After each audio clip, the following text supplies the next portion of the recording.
అమ్మవారి ఆశీస్సులతో స్వామీజీగా తను పూర్తి స్థాయిలో ఒక ఆధ్యాత్మికం వైపు అడుగులు వేస్తున్నాడు. ధర్మశాస్త్రాలు చెప్పిన పద్ధతిగా జీవుడు కూడా అంత ధర్మయుక్తంగా ఉంటే భగవంతుని యొక్క అనుగ్రహం తొందరగా వస్తుంది.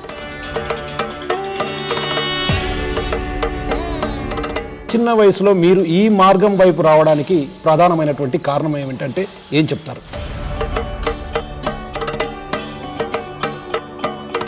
ఏకంగా అమ్మనే పట్టుకుంటే సర్వదేవతలను అనుగ్రహం వచ్చేస్తుంది కదా. ఇంతమంది దేవతలు ఇంతమంది పూజించడానికి ప్రధాన కారణం శివశక్తిని గ్రహించేటటువంటి ఏకైక గ్రాస్పింగ్ పవర్ రుద్రాక్షలో.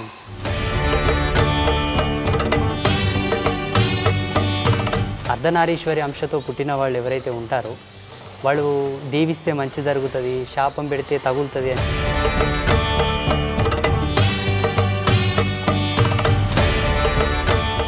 దైవానుగ్రహం పొందాలంటే ఎన్నో జన్మల పుణ్యం ఉంటే తప్ప అది సాధ్యం కాదు. కానీ అతి చిన్న వయసులో అమ్మవారి ఆశీస్సులతో స్వామీజీగా తను పూర్తి స్థాయిలో ఒక ఆధ్యాత్మికం వైపు అడుగులు వేస్తున్నాడు శ్రీ శ్రీ శ్రీ ఆదిత్య పరాశ్రీ స్వామివారు. ప్రజెంట్ మనం స్వామివారి దగ్గర ఉన్నాము.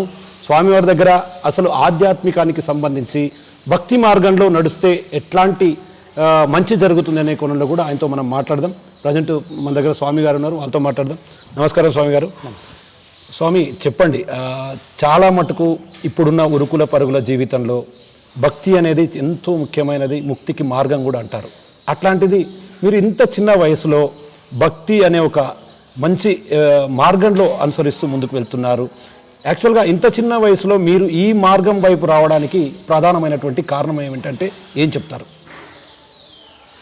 భగవంతుని కృప ఫస్ట్, మా పెద్దలు చేసిన పుణ్యం, పూర్వజన్మ సంస్కారం, అమ్మ యొక్క ఆశీర్వాదం, కొంత అనుభవం కూడా కలిగింది ఆధ్యాత్మికంగా. అనుభవం ప్రకారంగా ప్రేరణ కలగడం, కొంతమంది మహాత్ముల యొక్క సందేశాలు వినడం, దాని తర్వాత ఆధ్యాత్మికతనే జీవితానికి ఎంతో సత్యమని గ్రహించి ఇంకా కంప్లీట్గా ఇందులోకి రావడం జరిగింది.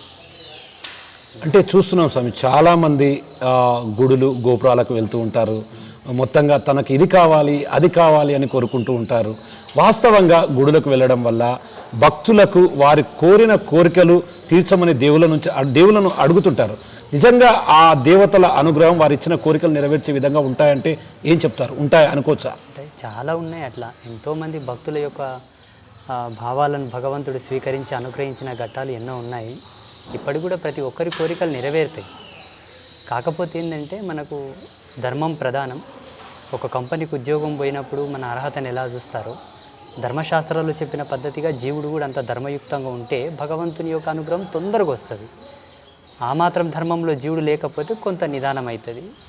పుణ్యం వస్తుంది, అనుగ్రహం వస్తుంది. ఈయన కర్మఫలం ఎక్కువ ఉంటే కొంత నిదానం వస్తుంది. అంటే చాలామంది మనం సాధువులను చూస్తుంటాము. చాలామంది శివుడు, పరమేశ్వరుడు, విష్ణుమూర్తి ఇట్లా అంటే రకరకాలుగా సాధువులు మేజర్గా ఒకవైపు పురుషులకు సంబంధించినటువంటి దైవాల అనుగ్రహాలు మాత్రమే పొందుతూ ఉంటారు. కానీ మీరు పరాశ్రీ ఆదిశక్తి మాత అనుగ్రహం పొందారు. మీకు ఎట్లా అనుగ్రహం ఎట్లా లభించింది? ఫస్ట్ ఆ మాత మీకు ఎప్పుడు మిమ్మల్ని అనుగ్రహించింది? నాకు పుట్టుకతోనే అమ్మవారు అంటే చాలా ఇష్టం. అమ్మవారి యొక్క లీలలు గాథలు బాగా వింటుంటే మా నాన్నమ్మ మా తాతోళ్ళు అందరూ చెప్తుండ్రి అమ్మవారి గురించి. మా పారంపరంగా కూడా నా అమ్మవారి యొక్క పూజారులే. ఇంకా అమ్మవారు అంటే బాగా అమితమైనటువంటి భక్తి ప్రేరణ ఉండడం వల్ల మా గురువుతోటి కూడా అమ్మవారికి సంబంధించిన విషయాలు తెలుసుకోవడం జరిగింది. ఇప్పుడు విష్ణుమూర్తి శివుడు వేరే దేవుళ్ళని కాదు, కానీ జగతికి మూలం అమ్మవారే. మనము ఈ దేవుళ్ళను కొలుస్తాం. మానవ సమాజం అంతా ఈ దేవుళ్ళను కొలుస్తుంది. ఈ దేవుళ్ళంతా అమ్మను కొలుస్తారు. మనమంతా నదుల్లో స్నానం చేస్తున్నాం, కానీ నదులన్నీ పోయి మళ్ళీ సముద్రంలోనే కలవాలి కదా. ఆ సముద్రం నేను తెలుసుకున్నా. ఆ సముద్రం కూడా అమృత సముద్రం, నీళ్ళ సముద్రం కాదు, అమృత సముద్రం. అంటే ఈ జగత్కున్నకే మూలమైనటువంటి తల్లి అమ్మ, పరాభట్టారిక, పరాత్పరమైన శక్తి. కాబట్టి అమ్మనే ఉపాసిస్తూ అమ్మ లోపల ఉండిపోయాయి. అంటే చాలా ఇప్పుడు అంటే దసరా వచ్చిన, నవరాత్రి ఉత్సవాలు వచ్చిన అమ్మవారిని ప్రతిష్ఠిస్తారు. అమ్మవారికి ఎంతో నియమ నిబంధనలతో కూడినటువంటి పూజలు చేస్తారు. నిజానికి అమ్మవారు నిజంగా తమకు ప్రసన్నం కావాలంటే ఎట్లాంటి దీక్షల ద్వారా ఆమె అనుగ్రహం పొందొచ్చు అంటే ఏం చెప్తారు? మనకు శాస్త్రంలో అమ్మవారిని వశం చేసుకోవడానికి, అమ్మవారిని ప్రసన్నం చేసుకోవడానికి చాలా రిఫరెన్సెస్ ఉన్నాయి. దేవి ఉపాసకులను సంప్రదిస్తే వాటి మూలాలు చెప్తారు. శ్రీ విద్య పరంపరలో ఉన్నవాళ్ళు, శక్తి ఉపాసకులను ఎవరైతే ఉంటారో వాళ్ళని సంప్రదిస్తే అమ్మవారి ఎలా వశమవుతుంది, ఎలా అనుగ్రహిస్తుందని చెప్తారు. ఆ పద్ధతిని అనుసరించి కొలిస్తే అమ్మ తొందరగా ప్రసన్నమవుతుంది. ఇంకా ఈ పురుష దేవతల కన్నా అమ్మవారు తొందరగా ప్రసన్నమవుతుంది. చాలామందికి తెలియదు. ఎందుకంటే అమ్మనే కదా, అమ్మ కారుణ్యవల్లి, అమ్మవారు తొందరగా అనుగ్రహిస్తుంది, కరుణామూర్తి. కాబట్టి చాలామంది బయట సమాజంలో స్వామీజీలు కానీ పండితులు కానీ లేనిపోని అపోహాలు పెట్టి లేనిపోని భయాలు నెలకొల్పి ఈ శక్తి సాంప్రదాయానికి చాలామందిని దూరం చేశారు. కానీ ఇప్పుడున్న మానవులకు తెలియదు. మీరు ఎంతమంది దేవుళ్ళను కొలిచినా వీళ్ళందరూ పోయి మళ్ళీ అమ్మతోనే ఆగుతారు. అవును, సృష్టికి మూలం. మీరు వీళ్ళని పట్టుకున్నా వీళ్ళందరూ పోయి మళ్ళీ ఆనే ఆగాలి, తప్పదు. అందుకే ఏకంగా అమ్మనే పట్టుకుంటే సర్వదేవతలను అనుగ్రహం వచ్చేస్తుంది కదా. ఎస్ స్వామి, మీరు అన్నట్టుగా నేను కూడా విన్నాను మీ గురించి. వాస్తవంగా మీరు ఇటువైపు ఆధ్యాత్మికం వైపు అడుగులేసినప్పుడు కావచ్చు, అప్పుడు క్షేత్రస్థాయిలో చాలా రకాలైనటువంటి సమస్యలు కూడా మీకు ఎదురై ఉంటాయి. ఎందుకంటే మొట్టమొదటగా మనని ఎవరు కూడా యాక్సెప్ట్ చేయరు. అంటే మీకు అప్పట్లో ఊరు నుంచి కావచ్చు, బయటి ప్రపంచం నుంచి కావచ్చు, ఎట్లాంటి ఒడిదుడుకులు వచ్చాయి, ఎట్లాంటి ఇబ్బందులు తలెత్తాయి? సర్వసామాన్యమేనండి. ఇప్పుడు ప్రపంచంలో ఉండే మహాత్ములందరూ కూడా సేమ్ నాలాంటి బయోడేటానే. గొప్ప వాళ్ళ జీవితాల్లో సర్వసామాన్యం అయిపోయింది ఇది. అంటే నేను గొప్పవాడిని అని చెప్పట్లేదు. కాకపోతే ఏంటంటే సమాజంలో ఒక విధమైనటువంటి చూపు ఉంది. ఏమని, ఎవరన్నా కొంచెం ఆధ్యాత్మికంగా ఎదుగుతున్నారంటే అవతలకి ఏం అనుమానం వస్తుంది, ఈ అబ్బాయి ఏంటి చిన్నగా ఉన్నాడు, సరే చిన్నగా ఉన్నాడు పర్వాలేదు, చాలామంది బాలయోగులు ఉద్భవించారు, ఓకే అనుకుందాం. పరంపరానుగతంగా ఈయన వేషధారణ కొంచెం డిఫరెంట్ ఉంది, చీరలాగా కట్టుకున్నాడు, ఏంది ఇలా ఉన్నాడు అని పలు రకాల విమర్శలు చాలా వచ్చాయి. భగవతి కృపతో ఇప్పుడు కొంత అర్థం చేసుకుంటున్నారు అందరూ. మీలాంటి ఇప్పుడు సోషల్ మీడియా మాధ్యమంగా ఎన్నో విషయాలు తెలియపరచడం వలన చాలామంది అవగాహనకు వచ్చారు, ఇప్పుడు తెలుసుకుంటున్నారు. అది వరకు తెలియదు. ఇప్పుడు చూడగానే నన్ను చూస్తే ఏమనుకుంటారంటే ఈయన చీర కట్టుకున్నాడు అనుకుంటారు. ఇది ఏకవస్త్రం అని నేను ధరించిన ప్రతిదానికి ఒక అర్థం చెప్పడం వల్ల గ్రహించగలుగుతున్నారు ఇప్పుడు సమాజం అంతా కూడా.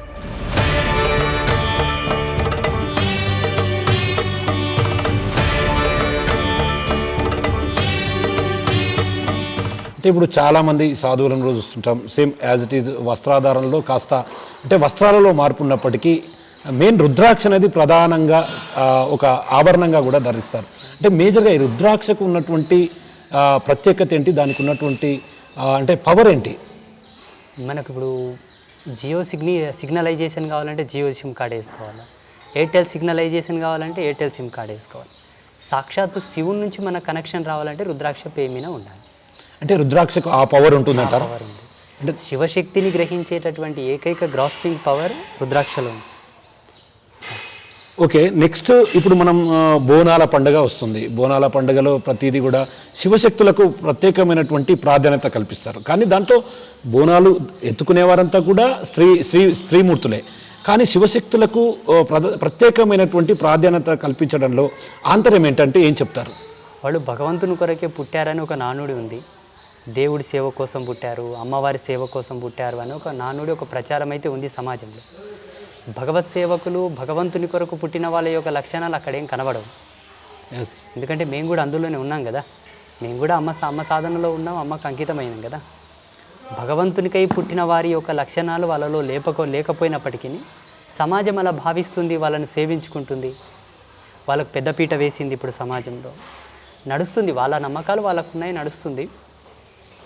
ధర్మసింధు ప్రకారంగా, దేవీతత్వం ప్రకారంగా వాళ్ళని అనుసరించిన, వాళ్ళని సేవించుకున్న, వాళ్ళ దగ్గర ఏదైనా చేయించుకున్న, వాళ్ళలో సత్యం ఉంటే మీకు సత్యం వస్తుంది, వాళ్ళలో ఏం లేకపోతే ఏం రాదు. అంటే చాలా మటుకు మనం వాహనాలలో ప్రయాణిస్తున్నప్పుడు అక్కడ అంటే పరమేశ్వరుడు శివుడి కలయికతో ఉన్నటువంటి వారు కూడా ఉంటారు. అంటే వాళ్ళు దీవెనలు తీసుకుంటే మంచి జరుగుతుందని చెప్పి కూడా చాలామంది బలంగా నమ్ముతారు. దాంట్లో వాస్తవంగా నిజమెంత అంటే ఏం చెప్తారు? ఆ నానుడైతే ఉంది, ప్రపంచం లోపల అందరికీ ఉంది అది. అంటే అర్ధనారీశ్వరి అంశతో పుట్టిన వాళ్ళు ఎవరైతే ఉంటారో వాళ్ళు దీవిస్తే మంచి జరుగుతుంది, శాపం పెడితే తగులుతుంది అని ఒక నానుడు ఉంది. అది ఎంతవరకు సత్యము ఎంతవరకు అసత్యం అన్న మాట పక్కన పెడితే మా పెద్దలు ఒక మాట అనేవాళ్ళు, ఎవరి కడుపు మీద కాలు జాపనోని కాలు పట్టుకుంటే మంచిది అవుతుంది అంటుండ్రి. ఎవరి కడుపు మీద కాలు జాపనోని కాలు పట్టుకుంటే మంచిది అవుతుంది, వాని కాలు మొక్కితే మంచిగా అవుతుంది. 10 మంది కడుపుల మీద కాలు జాపినోని కాలు మొక్కితే పాపం తగ్గుతుంది అంటుండ్రి మా పెద్దలు. ఇది మోటు సామెత.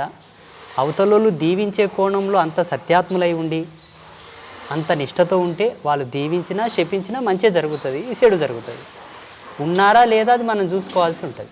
ఇప్పుడు వాళ్ళు దీవిస్తే మంచి జరుగుతుంది, శాపం పెడితే చెడు జరుగుతుంది నేను చెప్పాల్సిన అవసరం లేదు. మా ఋషి పరంపరలో ఎలా ఉంటుందంటే సాధువుల ధర్మంలో ఆశీర్వచనం పొందేటటువంటి కోణంలో ఆయన ఉన్నప్పటికీ ఇచ్చే కోణంలో ఇక్కడి సాధువు ఎవరైతే ఉన్నారో ఆయన 1,75,00,000 మంత్రజపం చేసి ఉంటే ఆ టాకింగ్ పవర్ వస్తుంది, వాక్కు పవర్ వస్తుంది. 1,75,00,000 లేకపోతే 3.5 సంవత్సరాలు మౌనంగానే ఉండాలి ఆయన. 3.5 సంవత్సరాలు మౌనంగానే ఉండాలి. అది లేకపోతే శుద్ధ సత్వ సంపన్నమైనటువంటి నిరాహార యోగత్వాన్ని పాటించి ఉండాలి. ఇన్ని పాటిస్తేనే మాకు ఆశీర్వదించే శక్తి వస్తుంది, శాపం పెట్టే శక్తి వస్తుంది. ఇంకా అవతలోళ్ళు ఏ సత్యంగా ఉండాలనో, ఎలా శాపం పెడతారో, ఎలా వరం ఇస్తారో సమాజమే డిక్లేర్ చేసుకోవాలి. కొన్ని అపోహలు అయితే క్రియేట్ చేశారు సమాజంలో. అది వాస్తవమా అవాస్తవమా మీకు తెలియదు, మాకు తెలుసు స్వామి, మాకు తెలుసు. అది ఇప్పుడు ఇన్ని ప్రమాణాలు నేను చెప్పాను. అవునండి. చూడండి, మద్య మాంసాదులు సేవించిన వాడు ఎవడు కూడా దీవించినా ఫలించదు, శాపం పెట్టినా ఫలించదు. అట్లా టోళ్ళతోనే ఏమన్నా అనిపించుకున్నా మన పనులు జరగవు, ఇంకా జరిగేది కాదు, జరగవు. గురుగారు అటువంటి వాళ్ళతో సంభాషించినా కూడా మన పనులు చెడిపోతాయి కానీ సక్సెస్ కావు. ఎందుకంటే ఆ నోరే పెద్ద. ఇప్పుడు ఒక జీవిని చంపి తిన్న తర్వాత ఇక్కడ ఉసురు ఉంటుంది. డ్రింక్ చేసిన తర్వాత మన శరీరంలో ఉండేటటువంటి దైవశక్తులు నిద్రావస్థలోకి వస్తాయి. శాస్త్రం దానికి ప్రామాణికమైన నిర్వచనం ఇచ్చింది. ఇప్పుడు ఎవరైతే మీరు అంటున్నటువంటి వాళ్ళు దీవిస్తారు శపిస్తారు అంటున్నారు కదా, వాళ్ళు ఏమి తినకుండా తాగకుండా తప్పుడు పనులు చేయకుండా నిరంతరం భగవంతా భగవంతా దేవా దేవా స్వామి అమ్మ అమ్మ అమ్మ అమ్మ అమ్మ అనుకుంటూ ఉండాలనుకోండి, వాళ్ళు ఏమంటే అది అవుతుంది. ఉన్నారా లేదా కదా ఒకటి చూసుకుంటే చాలు. సో అంటే చాలా మటుకు మనం గ్రామాల్లో చాలా వింటుంటాం. అంటే ఎవరైనా ఏదైనా మాట్లాడినప్పుడు వారి నాలుక మీద మచ్చలు ఉన్నాయి, వాడు ఏదైనా సరే అంటే అవుతుంది అంటూ ఒక అపోహ జనాల్లో బాగా ఉండిపోయింది. నిజంగా నాలుకపై మచ్చలు ఉన్న వాళ్ళు అట్లా మాట్లాడితే నిజంగా అవి జరుగుతాయంటారా? పుట్టుమచ్చల శాస్త్రం ప్రకారంగా ఆడవాళ్ళకు ఒక సంకేతం, మగవాళ్ళకు ఒక సంకేతం చెప్పి ఉన్నారు. ఈ సంకేత భావనతో ఎటువైపు ఏ మచ్చ ఉంటే అది కూడా నాలుక కిందన పక్కన పైన నడి నాలుక మీదన పక్క పొంట అనే దానికి ప్రమాణాలు ఉన్నాయి. ఒక నాలుక నిండా నల్లగుందని అన్నీ అంటే సరిపోదు అంటే సరిపోదు. దానికి కూడా కొన్ని స్థానాలు ఉన్నాయి, దానికి కొన్ని పద్ధతులు ఉన్నాయి. ఆ పద్ధతి ఉన్న వాళ్ళు అన్న మాటలు జరుగుతాయి వాస్తవంగా. ఇప్పుడు నారదుడు ఉన్నాడు, మీకు తెలుసు కదా, నారదునికి నడి నాలుక మీద మచ్చ ఉన్నదట. ఓకే. ఆయన చిచ్చు పెట్టగలడు, చిచ్చు తొలగించగలడు. 2 అర్హతలు ఉన్నాయి ఆయనకు. ఈ అర్హత కన్నా అతనికి ఇంకొక అర్హత కూడా ఉన్నది. ఆయన మహాబ్రహ్మచారి కాబట్టి లోక కళ్యాణం చేయగలడు, లోక వినాశనం కూడా చేయగలడు. ఇది ఒక ప్రమాణం, మీకు అందరికి అర్థం కావాలనే వ్యక్తి కాబట్టి. అట్లా ఉన్నాయి. నాలుక మీద మచ్చలు ఉంటే జరిగితే మంచి జరుగుతుంది, చెడు జరుగుతుంది.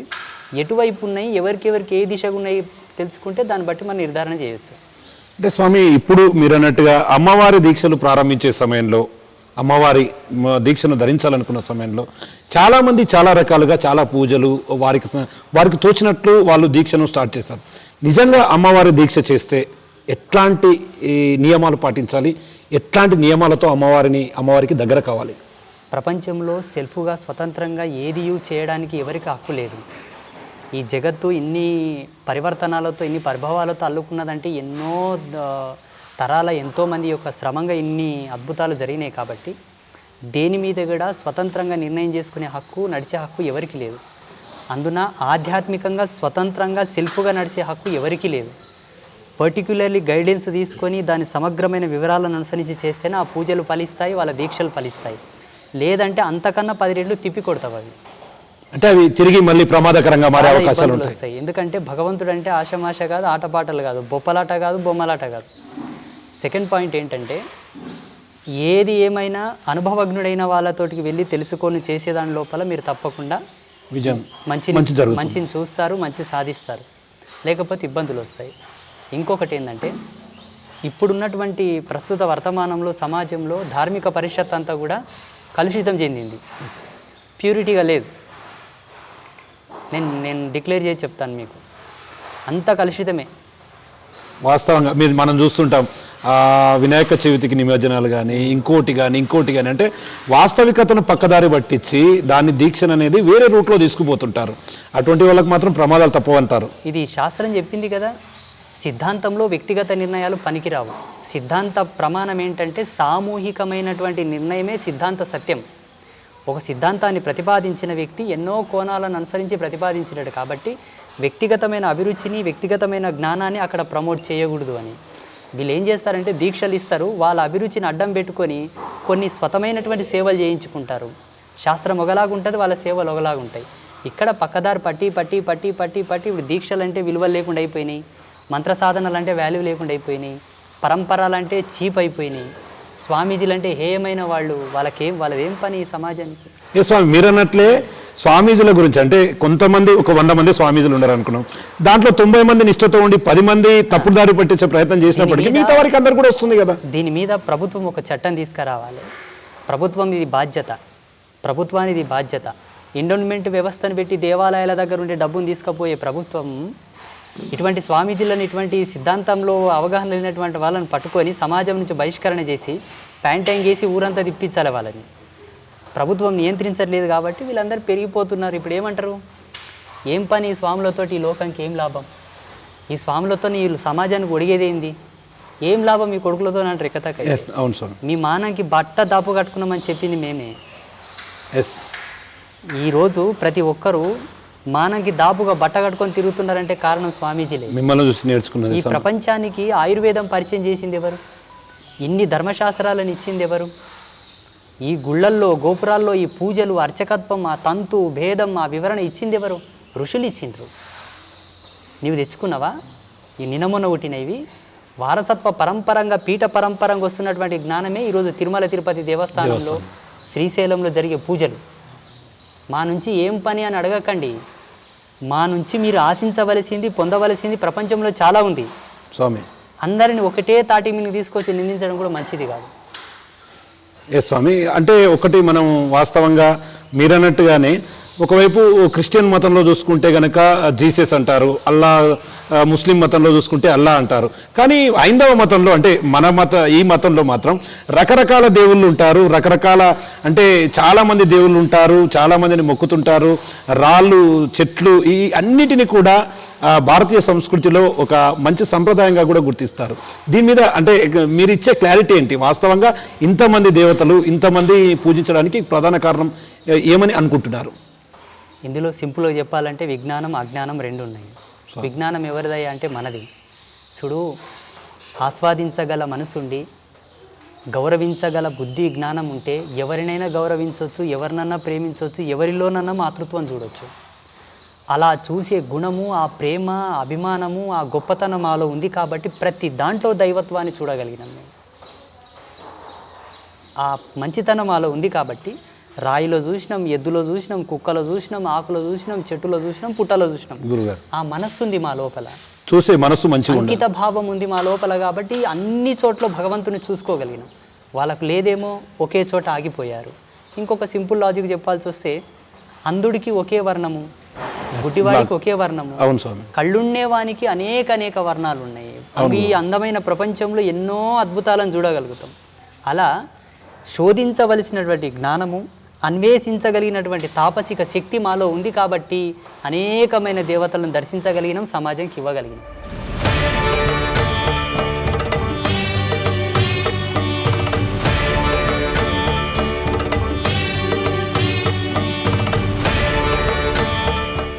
అసలు హైందవ ధర్మం అంటే ఏం చెప్తారు? అంటే దానికి సంక్లిష్టంగా అంటే క్లియర్గా ఇది హైందవ ధర్మం అంటే ఇది అని ఎలా చెప్తారు మీరు? ఈ ప్రపంచంలో భగవంతునికి సరిసమానమైనటువంటి స్థితి గతి శాస్త్ర ప్రమాణం ఏదైనా ఉన్నది అంటే అది హిందూ ధర్మమే. హిందూ ధర్మం కన్నా గొప్ప ధర్మం లేదు, రాదు, ఇక ముందు ఉంటలేదు. సృష్టి ధర్మం హిందూ ధర్మం, సృష్టి విజ్ఞానం హిందూ ధర్మం, ప్రకృతి విజ్ఞానం హిందూ ధర్మం, ఖగోళ విజ్ఞానం హిందూ ధర్మం. నువ్వు ఇక్కడ తిప్పికొట్టు, అక్కడ తిప్పికొట్టు, ఎక్కడని తిప్పికొట్టు, హిందూ ధర్మమే ప్రపంచమంతా ఉంటుంది. అంటే చాలామంది సాధువులను చూస్తుంటాము, వాళ్ళు కొన్ని చోట్ల అంటే అందరినీ మనం నిందించాల్సిన అవసరం లేదు. కొన్ని చోట్ల దేవుళ్ళను అడ్డం పెట్టుకొని భక్తిని ఒక వ్యాపారంగా మారుస్తున్నటువంటి పరిస్థితి కనిపిస్తుంది. వారికి మీరు ఏం చెప్తారు? అంటే అది పూర్తి స్థాయిలో అది తప్ప, రైటా, అంటే మీరు చెప్పే అంశం ఏంటి మీ మీడియా వాళ్ళు పుణ్యం కట్టుకుంటే అందరు బయటకు వస్తారు స్వామి? ఇది 2 కోణాల మీద ఆధారపడి ఉంది. ఒకటి రాజ్యాంగబద్ధమైన కొన్ని చట్టాలు తీసుకురావాలి స్వామీజీల మీద కూడా తప్పదు స్వామి. అండ్ సెకండ్ పాయింట్ గవర్నమెంట్ దీన్ని దృష్టిలో తీసుకోవాలి. స్వామి. మూడవది మీలాంటి మీడియా పాత్రికేయులు కూడా దీని మీద ఫోకస్ చేసి ఎప్పటికప్పుడు వాళ్ళని బయటికి తీస్తూ ఉంటే అందరూ బ్యాక్ స్టెప్ కు వెళ్ళిపోతారు, అసలైన వాళ్ళు మాత్రం మిగిలిపోతారు అని చెప్పి మాయించేటోళ్ళకు నెత్తినొప్పి తగ్గుతుంది. స్వామి. మాయించేటోళ్ళు నెత్తినొప్పి తగ్గుతుంది.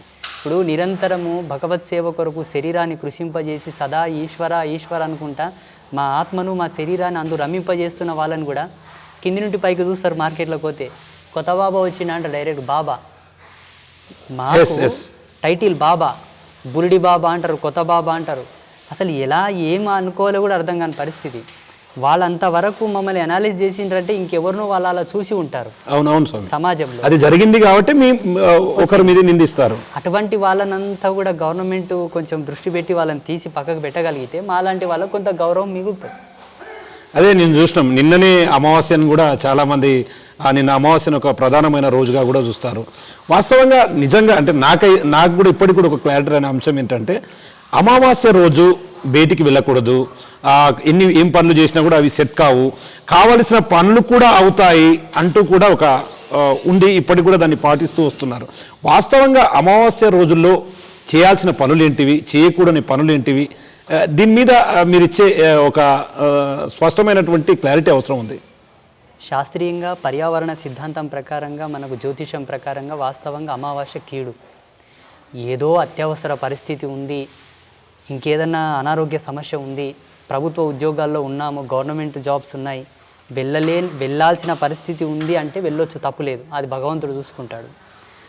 అనాలోచితంగా ఫ్రీగా విహారయాత్రగా వెళ్తున్నాము, ఎక్కడో తిరగని పోతున్నాం, అక్కడిక్కడ పోతున్నాం అంటే పోకూడదు. ఎందుకంటే అమావాస్య రోజు జీవధర్మ సిద్ధాంతం ప్రకారంగా జీవుడికి అంత పర్టిక్యులర్లీ భగవంతుడి నుంచి కనెక్షన్స్ రావు. ఆ రోజు ఆ ప్రాణ సంరక్షణ శక్తులన్నీ కూడా స్తంభింపబడతాయి. కాబట్టి ఆ అమావాస్యకు భగవంతుడు అంత రిజర్వేషన్ ఇచ్చిండు ఆ డేకి. అందుకే కొంచెం ఆచి తూచి ఉండండి, వీలైతే దేవుళ్ళ కాడ ఉండ్రి, ఇంట్లో ఉండ్రి, మంచిగా ఉండ్రి, ఏ పనులు చేయకుర్రి, సాహసవంతమైన పనులు చేయకురని అనాదిగా మనకు ఒక నానుడి వచ్చింది. అది కొన్ని లక్షల మందికి ఆ రోజు అశుభం జరిగింది. ఇప్పుడు మిట్ట మధ్యాహ్నము ఎండాకాలం మిట్ట మధ్యాహ్నం 12 గంటలకు రోడ్ల మీదకి పోతే బాడీ డీహైడ్రేషన్ అవుతుంది, మనకు శరీరంలో కొన్ని మార్పులు వస్తాయి డాక్టర్లు ఎట్లా చెప్తున్నారు. అంటే కొంతమంది మీద జరిగి అస్వస్థ పాలై హాస్పిటల్కి వెళ్ళడం వల్ల డాక్టర్లు డిక్లేర్ చేస్తే 10 మందికి ప్రాచుర్యమైంది. అది అమావాస్య మీద కూడా కొన్ని లక్షల మంది మీద అనాలిసిస్ చేసిండ్రు మా ఋషులు గురువారం. అప్పుడు చెప్పిండ్రు, అయ్యా అమాసకి ఎక్కడ ఓకుర్రా, ఏం పని చేయకుర్రా, మంచిగా ఉండుర్రి, గిట్లా ఉండుర్రి, ఏమో అత్యవసరం ఉంటే పోరి, దేవుడు చూస్తాడు, అనవసరంగా ఓకుర్రా అని చెప్పేసి ఒక నియమం తీసుకొచ్చారు. ఇదే అమావాస్యకు క్షుద్ర పూజలు చేసేవారికి అనుకూలంగా ఉంటాయి అని అంటారు. నిజంగా క్షుద్ర పూజలు చేసేవారు అమాయకుల పైన అవి సాధ్యం అవుతుంది అంటే ఏ తప్పు చేయని వారిపైన కూడా వారికి సంబంధించినటువంటి శత్రువులు కూడా కొంతమందిని ఆశ్రయిస్తూ వాళ్ళ మీద క్షుద్ర పూజలు చేయాలి, వారికి చేతబడులు చేయించాలంటూ కూడా చాలా సందర్భాల్లో మనం విన్నాం. నిజంగా అది వర్కౌట్ అవుతుందా? ఖచ్చితంగా అట్లాంటివి ఫలిస్తాయంటారా? ఆ కాలంలో పాతకాలంలో ఎలా ఉండే అంటే ఆకలి దప్పికల రుచి తెలిసినవాడు, కాలంలో వచ్చేటటువంటి ఎన్నో ప్రకృతి విపరీతమైన విపత్తులను ఎదుర్కొన్న వాళ్ళకు గట్టితనం ఉండే, గుండె ధైర్యం ఎక్కుంటుండే. అవును గురుగారు, అది మాత్రం శ్మశానంలో కూర్చొని జపం చేసినా జడిసేవాళ్ళు కాదు, బెదురుకునేవాళ్ళు కాదు, భయపడేవాళ్ళు కాదు. శారీరక దృఢత్వం అంటే ఆ కాలం అట్లా మలుస్తుండే అప్పటి మానవులని. ఇప్పటి అంత గట్టిగా లేరు. మంత్రానుష్ఠాన చంద్రిక ప్రకారంగా, మంత్రశాస్త్రాల ప్రకారంగా ఏ సాధకుడే కానీ ఒకవేళ చేతబడి చేయాలన్నా, ఏమన్నా దుష్టక్రియలు చేయాలన్నా, క్షుద్ర పూజలు చేయాలన్నా పుష్కర కాలం ఆయన కఠినమైన నియమాలకు కట్టుబడి పరిపూర్ణమైన బ్రహ్మచర్యంతో ఉండి నియమిత మంత్రదీక్షను అనుసరించి చేస్తేనే వానికి ఆ సిద్ధులు వస్తాయి, లేకపోతే రావు. పుష్కర కాలం అంటే 12 సంవత్సరాలు. వాస్తవంగా బీజ మంత్రాలన్నీ కూడా పుష్కర కాలం తర్వాతనే అవి ఫలించడం మొదలు పెడతాయి. 1 సంవత్సరం 2 సంవత్సరాలు చేస్తే రావు అవి. అంటే ఇప్పుడు జరిగే చేతబడులు అవన్నీ కూడా ఉత్త డొల్లనే అంటారా? అపోహాలు అవతలి వారిని దెబ్బతీయాలంటే ఏదో ఒకటి క్రియేట్ చేయాలి. అంటే ఈ చేతబడులను ఒకవేళ సైన్స్కు అనుసంధానిస్తే అంటే దీంట్లో కంపేర్ చేస్తే ఎట్లా చెప్తారు మీరు? Genetic theory, DNA farming, DNA reforming ఉంటుంది దాంట్లో. ఇప్పుడు మనకు సిగ్నలైజేషన్ ఎలా ఉంటుందో శాటిలైట్ సిస్టమ్ ద్వారా ఈ జీవధర్మ సిద్ధాంతాన్ని అనుసరించి ప్రకృతికి వీళ్ళకు కనెక్షన్ ఉంటుంది. ప్రాకృతికమైన ప్రకృతి యొక్క స్తంభన క్రియనే చేతబడులు. అవి స్తంభిస్తే మనం ఏం పని చేస్తాం? ఇప్పుడు మన కరోనా వచ్చింది, అవును గురుగారు. ఆక్సిజనైజేషన్ మైనస్ అయిపోయింది, శ్వాస తీసుకోవడం ఇబ్బంది అయిందనే కదా చాలా మంది చనిపోయారు. అవును, అంటే వాస్తవం. గాలికి మన శరీరానికి ఏదో కనెక్షన్ ఉంది. ఉన్నట్టే కదా. పాంచభౌతికమైన స్థితి మీద వాళ్ళు పట్టు సాధిస్తారు. అప్పుడు మనుషులతో కానీ జీవులతో కానీ వాళ్ళు ఆటలాడతారు. ఆ స్థితికి రావడానికి కూడా ఈ సాధకుడు ఎన్నో కఠినమైన నియమాలకు ఓర్చుకోవాల్సి ఉంటుంది. వీళ్ళకి ఏది రాదు, అంత డాష్ చేసి. ఇప్పుడు మేము అభ్యాసన యోగంలో ఉన్నాం కదా, ఇప్పుడు మేము చేసినాం. అంటే నిజంగా అభ్యాసన యోగం చేసి పూర్తిస్థాయిలో దాని మీద పట్టు సాధిస్తే ప్రకృతి మీకు సహకరిస్తుందని అనుకుంటారా? ఎందుకు సహకరించదండి? ఇప్పుడు నేను ఒక మాట చెప్తాను, మీకు ఒక ఎగ్జాంపుల్ చెప్తాను. మొన్న ఒక అతను వచ్చాడు మన ఆశ్రమానికి. గురుగారు, ఆయనకు ఇంట్లో రోజు పాములు వస్తున్నాయట. గురుగారు, పోనీ ఇంటి చుట్టూ ఏదన్నా కంప చెట్లు ఏమన్నా అడవి లాంటిది ఉన్నా అన్నా లేదు. ఊరు మధ్యలో ఇల్లు ఉంది, మొత్తం ఇంటి చుట్టూ రోడ్లు, సిసి రోడ్లు, అవకాశమే లేదు రావడానికి. కానీ పాములు వస్తున్నాయి. మళ్ళీ కొత్తగా ఇల్లు కట్టుకున్నాడు, సంవత్సరంన్నర అయ్యింది. ఇంటి నిండా టైల్స్ పెట్టాడు, మంచిగా గ్రానైట్ వేసాడు. గురుగారు, పాము రావడానికి వెంట్రుక అంత అవకాశం లేదు, కానీ పాములు వస్తున్నాయి. ఎట్లా? అదే విచిత్రం, ఇక్కడే మీకు తిరకాస్తున్నది. నేను వచ్చాడు ఆయన, గురూజీ ఇట్లా వస్తుందని ఇంత అమ్మవారు కుంకుమ ఇచ్చాను, నీళ్ళలో కలిపి సంప్రోక్షణ చేయి, ఏమైనా దుష్టశక్తుల ప్రభావం ఉంటే పోతుందన్న. చల్లిండు, పోలా. ఒక పచ్చి టెంకాయను అభిమంత్రించి ఇచ్చాను, వెళ్ళి కట్టున్నాయనన్న గరుడ మంత్రాలతో, పోలా. అలాగే వస్తున్నాయి. ఏంటయ్యా అని కొంచెం డెప్త్గా సెర్చ్ చేశాను నేను, మాకున్న యోగ బలంతో. ఒక పెద్ద రీజన్ కనిపించింది. గురుగారు, ఆ రీజన్కి నేను చేయవలసింది ఏమొచ్చింది తెలుసా? అబ్బా, ఇప్పుడు ఆయనను మంచి చేయలే కదా నేను, ఖచ్చితంగా మిమ్మల్ని నమ్ముకొని వచ్చాడు కాబట్టి. అది ఏం చేయాల్సి వచ్చింది అప్పుడు నాకంటే? భూత ప్రాయోపవేశం చేయాలా. భూత ప్రాయోపవేశం అంటే పంచభూతాలలో జనించినటువంటి 84 లక్షల జీవరాశుల యొక్క నాడి మీద మంత్రప్రయోగం చేస్తే వెనక్కి అయిపోతాయి. అదొక పెద్ద విద్య. దాని మీద సంవత్సరంన్నర మనం రీసెర్చ్ చేస్తే తప్ప అది వశం కాదు, తపస్సు చేస్తే. మరేమంటావు? ఇప్పుడు ఆ సమస్య క్లియర్ అయిందా? అయ్యింది. నంబర్ కూడా ఇస్తా, మాట్లాడతావా? ఓకే ఓకే ఓకే గురుగారు, వెళ్ళేటప్పుడు ఖచ్చితంగా నెంబర్ తీసుకుంటా, తీసుకో. ఆయనతో కూడా నేను మాట్లాడిస్తా. అంటే గురువు గారి కెమెరా తీసుకో, రికార్డ్ చేయి మొత్తం ఇల్లంతా. ఓకే, ఇప్పుడు ఆ సమస్య క్లియర్ అయింది. అయిపోయింది, మంచిది. అంటే చాలా మంది అంటే మన దాంట్లోనే దేవతామూర్తులను ప్రతిష్ఠిస్తూ ఇటువంటివి కొన్ని లీలలు, కొన్ని అద్భుతాలు కెమెరాల ముందు చెప్పనీకే మనసు ఒప్పదు. మనిషి ఆశావాది. ఇప్పుడు ఈ వీడియో చూసేటోళ్ళు అంతా ఏం చేస్తారు? ఇంకా ఎంతమంది అంతమందికి ఏదో సమస్య ఉంటుంది. అబ్బా, స్వామీజీ పని చేశాడా, అయితే మాకుంది, పోదాం పదా అంటారు. నా బుర్ర తింటారు, వచ్చి నా బుర్ర తింటారు. నన్ను పండుకొని ఇస్తలేరు, నన్ను ఏం పని చేసుకుని ఇస్తలేరు, పూజలు చేసుకుని ఇస్తలేరు. మాణికేశ్వర్ మాతో ఒక మాట అంటుండే ఇక్కడ, అమ్మవారు మహాయోగిని, మనసుల నమ్మక కొడుక, మనసుల మాయల వడకు, నిన్ను భగవంతునికి దూరం చేస్తారు చూడ అంటుండే. ఇప్పుడు అదే అయింది నా పరిస్థితి. ఎప్పుడైతే మీరు బాహ్య ప్రపంచంలోకి జన ప్రపంచంలోకి వస్తారో మీరు దేవునికి దూరం అవుతారా అంట.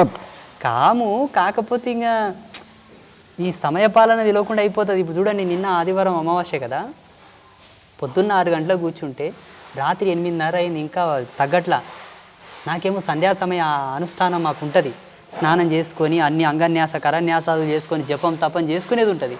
ఎక్కడ జపము ఎక్కడ తపము, అదేమో బిజినెస్ కాదు, వ్యాపారం కాదు, వాళ్ళతోనే గుసినింక్ అయింది. పోనీ వాళ్ళతో వచ్చి స్వాములతో వచ్చి ఇంత ఆశీర్వాదం తీసుకొని పోతారంటావా? వాళ్ళ సంసారం అంతా చెప్పుకుంటూ కూర్చుంటారు. అంటే వాళ్ళ సమస్యలు అలాంటి మధ్యతరగతి కుటుంబాలు మొత్తం కూడా. అది సమస్య కాదండి, వెటకారం. సమస్యకు ఒక లెక్కు ఉంది, ఒక తిక్కు ఉంది. వెటకారం అది ఏంది సోది? గంట సేపు కూర్చుంటే నీ సమస్యలు పోతాయా? అగ్నితో పోయి కౌగిలించుకుంటేనే నువ్వు కాలిపోతావు, దాని మీద కూర్చుంటే కాలిపోవాల్సిన అవసరం లేదు. సత్యమైన యోగిని దర్శించుకుంటేనే నీ పాపాలు పోతాయి. ఇంకొక విషయం చెప్తా, సమస్య వచ్చింది ఎలాగో తీరడం అలాగే. గురుగారు, నీకు ఆ సమస్య ఎలా వచ్చింది? స్వయంకృత అపరాధమా, పెద్దలు చేసిన పాపమా, నీవు చేసుకున్న పాపమా ఏంటి? దాని ధర్మాన్ని బట్టి అది నివారించబడదు తప్పిస్తే ఏదో స్వామీజీల దగ్గరకు పోతే, తిరుపతి పోతే, శ్రీశైలం పోతుంది అనుకోవడం కల్లా. మహాత్ములను, మహితాత్ములను, యోగులను, ఋషులను దర్శించుకుంటే, పుణ్యక్షేత్రాలకు, పుణ్యతీర్థాలకు పోతే వచ్చేది పుణ్యం, సుకృతం, ఆశీర్వాదం వస్తుంది. దీనివల్ల జరిగే అద్భుతాలు జరుగుతాయి, మీ పిచ్చి పిచ్చి కోరికలు తీరవు. ఇప్పుడు నేను ఒక ఉదాహరణ చెప్తానండి, వింటున్నారా? గురుగారు, ఒక ఉదాహరణ చెప్తాను. ఏంటి ఆ ఉదాహరణ? ఒక అతడు పెయ్యి బలిచి బాగా వచ్చిన డబ్బులతో తాగి తాగి తాగి తాగి తాగి తాగి కిడ్నీ ఫెయిల్యూర్ అయి పడ్డాడు. అవునండి. వచ్చి స్వామిల కాళ్ళ మీద పడితే బాగా కావాలనా? అది ప్రతి డిపార్ట్మెంట్కి ఒక రూల్ ఉన్నట్లనే ఆధ్యాత్మిక డిపార్ట్మెంట్ కూడా ఒక రూల్ ఉంది. ఏంటి? మద్య మాంసాదులు సేవించకండి, పరస్త్రీ సాంగత్యం చేయకండి, సుఖ సంతోషాలతో ఉండండి. మెయిన్ గైడ్ లైన్స్ అది. మా రూల్స్కు ఎదురుగా నువ్వు జీవించావు, తాగావు, చెడిపోయావు. ఇప్పుడు మా రూల్స్లో నువ్వు లేవు, మేము ఎట్లా అనుగ్రహించాలి? అది పాసిబుల్ కాదు. అది ఇప్పుడు ప్రపంచమంతా అలాగే ఉంది. వాళ్ళకు వ్యాపారం చేసే అవగాహన ఉండదండి. ఆశకు డబ్బులు పెడతారు, మోసపోతారు, వచ్చి కాళ్ళ మీద పడతారు. వినండి, అవును అవును. వాళ్ళకు సమగ్రమైనటువంటి విషయ సూచక విషయ పరిజ్ఞానమే ఉండదు. సాహసానికి మించిన పనులు చేస్తారు, విచ్చలవిడిగా డబ్బును వాడతారు, వచ్చి కాళ్ళ మీద పడతారు. ఎలా బాగా చేయాలండి? పోనీ మా ఆశీర్వాదం, మా తపోమహిమ, మా మంత్రబలమే సత్యమైతే కాళ్ళు చేతులు గట్టిగా ఉన్న నిన్ను బాగు చేసే బదులు ఎంతో మంది మెంటల్ డిజార్డర్తో బాధపడుతున్న వాళ్ళు చాలా మంది ఉన్నారు. క్యాన్సర్ హాస్పిటల్లో, గాంధీ హాస్పిటల్లో, ఉస్మానియా హాస్పిటల్లో, ప్రపంచంలో ఉన్న ఎంతోమంది అనాథులు, అంధులు, వికలాంగులు, మానసిక దౌర్బల్యం కోల్పోయిన వాళ్ళు బస్టాండ్లో, రోడ్ల మీద చాలామంది ఉన్నారు. మా తపస్సు సత్యమైతే ఓలను బాగా చేయలే కదా. అవునండి. అయ్యో నువ్వు కనీసం విసర్జించన కడుక్కోగలుగుతున్నావు, వాళ్ళు అది కూడా చేతగానోళ్ళు ఉన్నారు. అవును గురుగారు. దేనికి ఏం పని చేయాలి అవే పని చేస్తాయండి. అంటే ఒకవేళ అట్లా వస్తున్న వాళ్ళకి మీరు ఏం చెప్తున్నారు? ఇట్లా అంటే ఎవరైతే ప్రకృతిని ధిక్కరించి ఏం చెప్తాము? ఆశీర్వాదం ఇస్తాము, నెత్తి మీద చేతులు పెడతాం, బాగా అవుతుంది, బాగా అవుతుంది, బాగా అవుతుంది. ఇంకో వారం 10 రోజులు తిరుగుతాడు, వస్తాడు, 5 రోజులు అవి తిరిగి నాకు బాగా కాలేదంటాడు. ఇంకేం చెప్తావు? అవుతుంది పో అంటాం, ఏమనలేదు. అంటే వాస్తవంగా మనము చాలా మటుకు చాలా మందిని చూస్తుంటాం. ఒకరొకరి కోరికలు ఒక్కోలాగా. అంటే కొందరు దైవభక్తి కోసం వస్తే, కొందరు ఆత్మలచే బాధింపబడ్డోళ్ళని అని కొంతమంది, మాకు నిజంగా ఆత్మలు, ప్రేతాత్మలు మమ్మల్ని వేధిస్తున్నాయని చెప్పి చాలామంది. అట్లాంటి సిచ్యువేషన్లు మీ దగ్గరికి ఎవరైనా వస్తున్నారా? వాస్తవంగా ఆత్మలు, ప్రేతాత్మలకు మధ్య తేడా ఏంటి? స్పిరిచువల్ డిపార్ట్మెంట్ అంటేనే సంసార ధర్మంలో ఉండే 64 సమస్యలకు నిలయం. సంసారులకు 64 సమస్యలు ఉంటాయంట. మేమే డిక్లేర్ చేసినాం దాన్ని కూడా. మా బుద్ధి ఎంత స్మార్ట్ చూడండి. హిందూయిజం నువ్వు ఇంతకుముందు అడిగినావు కదా, వేరే రిలీజియన్ వల్ల ఉండవు. వాస్తవం గురుగారు. మేము మనిషి యొక్క జీవితంలో 64 అవస్థలతో బాధపడతాడని మేము రీసెర్చ్ చేసి తీసినాం. 64 సమస్యలకు పరిష్కారం చేసి పరిష్కృతం చేసి పరిష్కారకర్త అయితేనే హీఈస్ ద పర్ఫెక్ట్ స్వామీజీ అని డిక్లేర్ చేయాలి. 100%. వాస్తవం.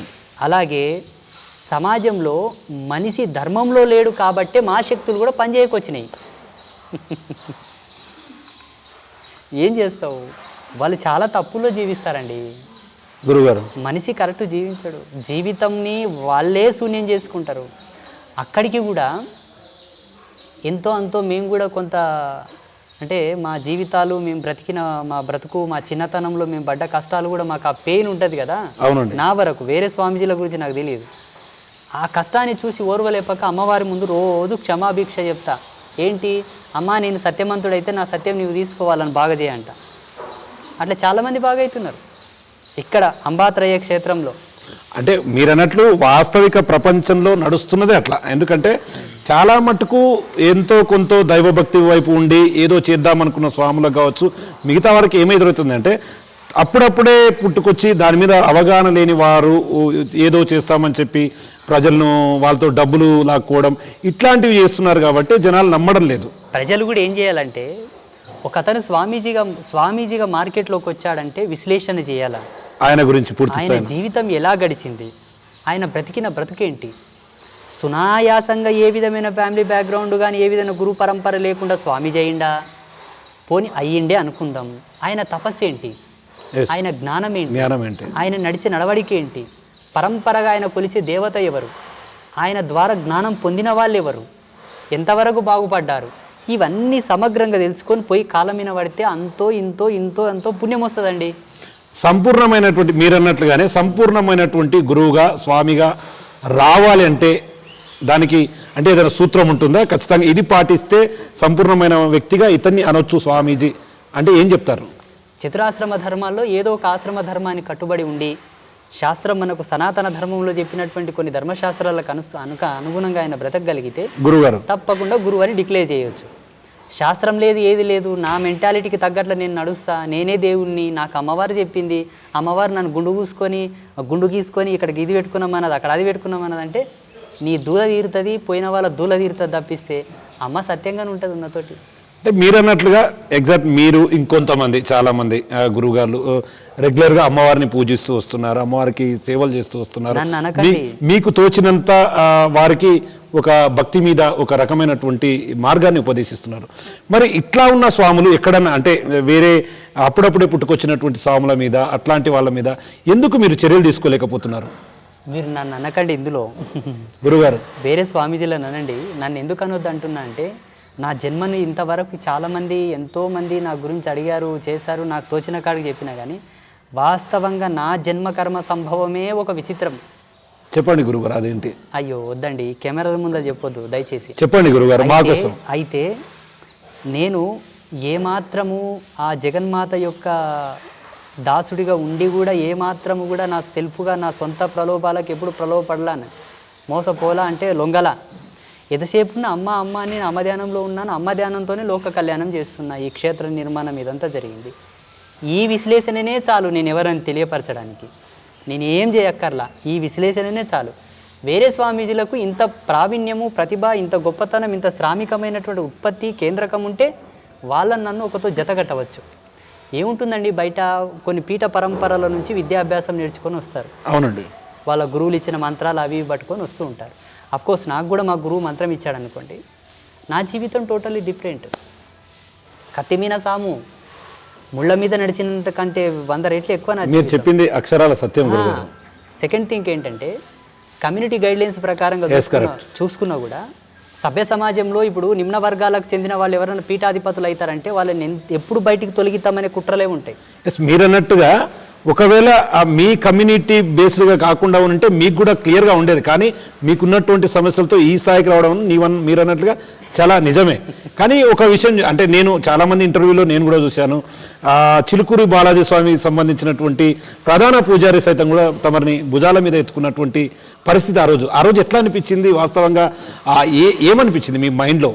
మా గురువు అప్పుడే అన్నాడండి పండరిపురంలో, నీ నుంచి ఒక అద్భుతం జరుగుతుంది, ఆయన జగత్ ప్రసిద్ధి పొందేటటువంటి కార్యం నీ జీవితంలో జరుగుతుంది, విశ్వభ్రమణమైనటువంటి ధర్మమే నేను మోస్తుంది అన్నాడు.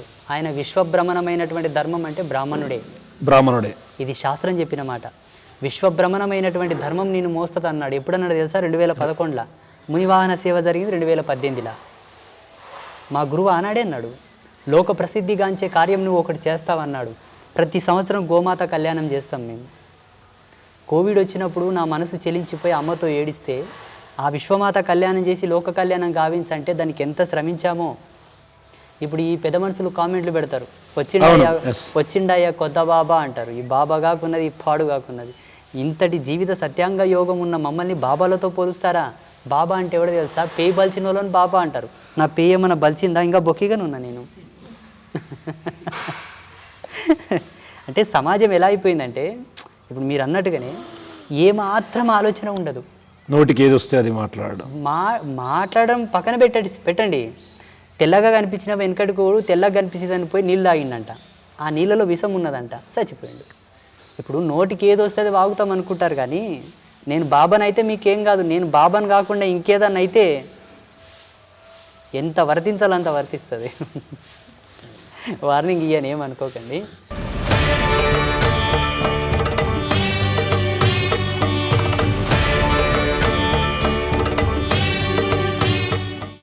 లేదండి, వాస్తవంగా ఈ ప్రపంచంలో దేవుడు ఉన్నాడు అన్నట్లు ఆత్మలు కూడా ఉన్నాయంటూ అంటారు. నిజంగా దేవుడు ఉన్నాడు, ఆత్మలు ఉన్నారు అంటే మీ ఓటు ఎటువైపు ఉంటుంది? దేవుడు ఉన్నాడన్నది ఎంత సత్యమో అంతకు సమానమైన సత్యం ఆత్మలు కూడా ఉన్నాయండి. ఇప్పుడు పరమాత్మ నుంచి వచ్చినాయే ఆత్మలు. ఈ ఆత్మ ధర్మంగా బ్రతికితే ప్రేతాత్మగా మారదు. ఈ ఆత్మ జీవించినన్నాళ్ళు జీవుడు శరీరంతో కూడి ఉండగా ధర్మంగా బ్రతకక, శాస్త్ర పద్ధతిగా బ్రతకక, భగవంతుని సేవతో బ్రతకక, గురువు యొక్క ఆజ్ఞగా బ్రతకక, సంసార ధర్మాన్ని ఉల్లంఘించి బ్రతికితే తప్పకుండా మరణించిన తర్వాత యాతన చాలా ఉంటుంది. మీకు ఉదాహరణ చెప్తాను. కళ్ళు తెరుచుకొని నడవడం మంచిదే, కళ్ళు మూసుకొని నడవడం మంచిదే? కళ్ళు తెరుచుకొని నడవడం మంచిది కదా. ఇప్పుడు కళ్ళు తెరుచుకొని జీవిస్తున్నాం కదా, అవునండి, ఇట్స్ బెటర్. కళ్ళు మూసి అవస్థ ఎప్పుడు వస్తుంది మనకు? మనం రివర్స్లో వెళ్తే. కళ్ళు మూసుకునే అవస్థ ఎప్పుడు మనకు? చనిపోయిన తర్వాత, డెత్. దీనికన్నా అది చాలా దుర్లభం. అవునా? చాలా భయానకం. అప్పుడుండే ఆత్మ వర్ణనాతీతం. అందుకే సిద్ధాంతంలో ఏం చెప్పారంటే కాలు చేతులు గట్టి ఉండగానే కైలాసం పోయిరా, కాలు చేతులు గట్టి ఉండగానే గంగా నదిలో మునిగిరా, కాలు చేతులు గట్టి ఉండి పేయి బలం బాగుండగానే గురువును పట్టుకో, ఎలుగుండగానే దీపం చక్కబెట్టుకు అన్నారు మోటుగా. ఇవన్నీ ధర్మాన్ని ఎక్కడ గుచ్చి చెప్పాలో అక్కడ గుచ్చి చెప్పారు కానీ అర్థం కావట్లా జనాలకు. నిజం, అసలు మనిషి బ్రతికున్నంగా మంచిగా ఇప్పుడు వీళ్ళకందరికి మంచి అవకాశాలు ఉన్నాయి. అంటే మీరనేది గురుగారు ఏంటంటే ఇప్పుడున్న ఈ మానవ బాధల కంటే చనిపోయిన తర్వాత వచ్చే బాధలు ఎక్కువ అంటారా? ఎక్కువ. ఎందుకు ఎందుకు ఎందుకు ఎందుకంటారా, మీకు ఈ ఆత్మను ఈ ఊపిరిని ఊదిన వాళ్ళు ఒకరు ఉంటారు. ఆయన చెప్పిన ధర్మానికి నువ్వు కట్టుబడలేదు కాబట్టి ఆయనని శాసించే వాళ్ళు ఒకరు ఉంటారు. ఉదాహరణకి ఒక నేరస్తుడు నేరం చేసి జైలుకు పోతే అక్కడ ఉండే పెద్ద పెద్ద ఆఫీసర్లు కొట్టరు, చేతి కింద ఉన్న వాళ్ళు కొడతారు ఆయనని. అవును, కరెక్ట్. చేతి కింద ఉన్న వాళ్ళే బాదుతారు ఆయనని. కాలధర్మ సిద్ధాంతానికి వశుడై ఉన్నవాళ్ళు కొంతమంది ఉంటే వాళ్ళని శాసించే శాసకకర్తలు కొంతమంది ఉంటారు. జీవుడిని ఎంత యాతన పెట్టాలంత యాతన పెడితేనే వాళ్ళ ఉద్యోగాలు ఉంటాయి, లేకపోతే పీకి పాడేస్తారు వాళ్ళని. అంటే ఇక్కడంటే శారీరకంగా ఇక్కడ ఒక మన దేహం ఉంది, బాధ అంటే ఇక్కడ నొప్పి కలిగితే బాధ వస్తుంది, కానీ అక్కడ ఆత్మలకు అట్లాంటి బాధలు ఉంటాయా? యాతన శరీరం అని ఒకటి ఉంటుంది, అది వాళ్ళు ఆల్రెడీ ఇస్తారు. ఇప్పుడు ఉదాహరణకి నేరం చేసి జైలు పోయేంత వరకు ఒక డ్రెస్ ఉంటుంది, లోపలికి పోయేటానికి ఇంకో డ్రెస్ వేస్తారు, ఒక కోడ్ పెడతారు. ఇక్కడ ఉండే వరకు ఇది డ్రెస్సు, ఇది వదిలిపెట్టిన తర్వాత ఆడ ఇంకొక డ్రెస్ ఇస్తారు వాళ్ళు, అది యాతన శరీరం. ఇంకొక విషయం చెప్తాను, ఇక్కడ 100 సంవత్సరాల రిజర్వేషన్ ఇది, అక్కడ ఎన్ని రోజులో. ఇక్కడ నొప్పి కలిగితే వైద్యం అని ఉంది, అక్కడ నో ట్రీట్మెంట్, శిక్షలే. అంటే ఆత్మకు తృప్తి అంటే పూర్తి స్థాయిలో శాంతి అనేది ఉండదా? ఎందుకు వస్తుంది? ఇక్కడ నీకు ఇచ్చిన హక్కు నువ్వు వాడుకోలేదు కదా. ఈ హక్కు నువ్వు వాడుకోవాలంటే ఏంటి? ధర్మసింధువులో చెప్పిన పద్ధతిగా జీవించాలి. ధర్మసింధువులో మెయిన్ చాప్టర్ ఏంది? గృహస్థ ధర్మం.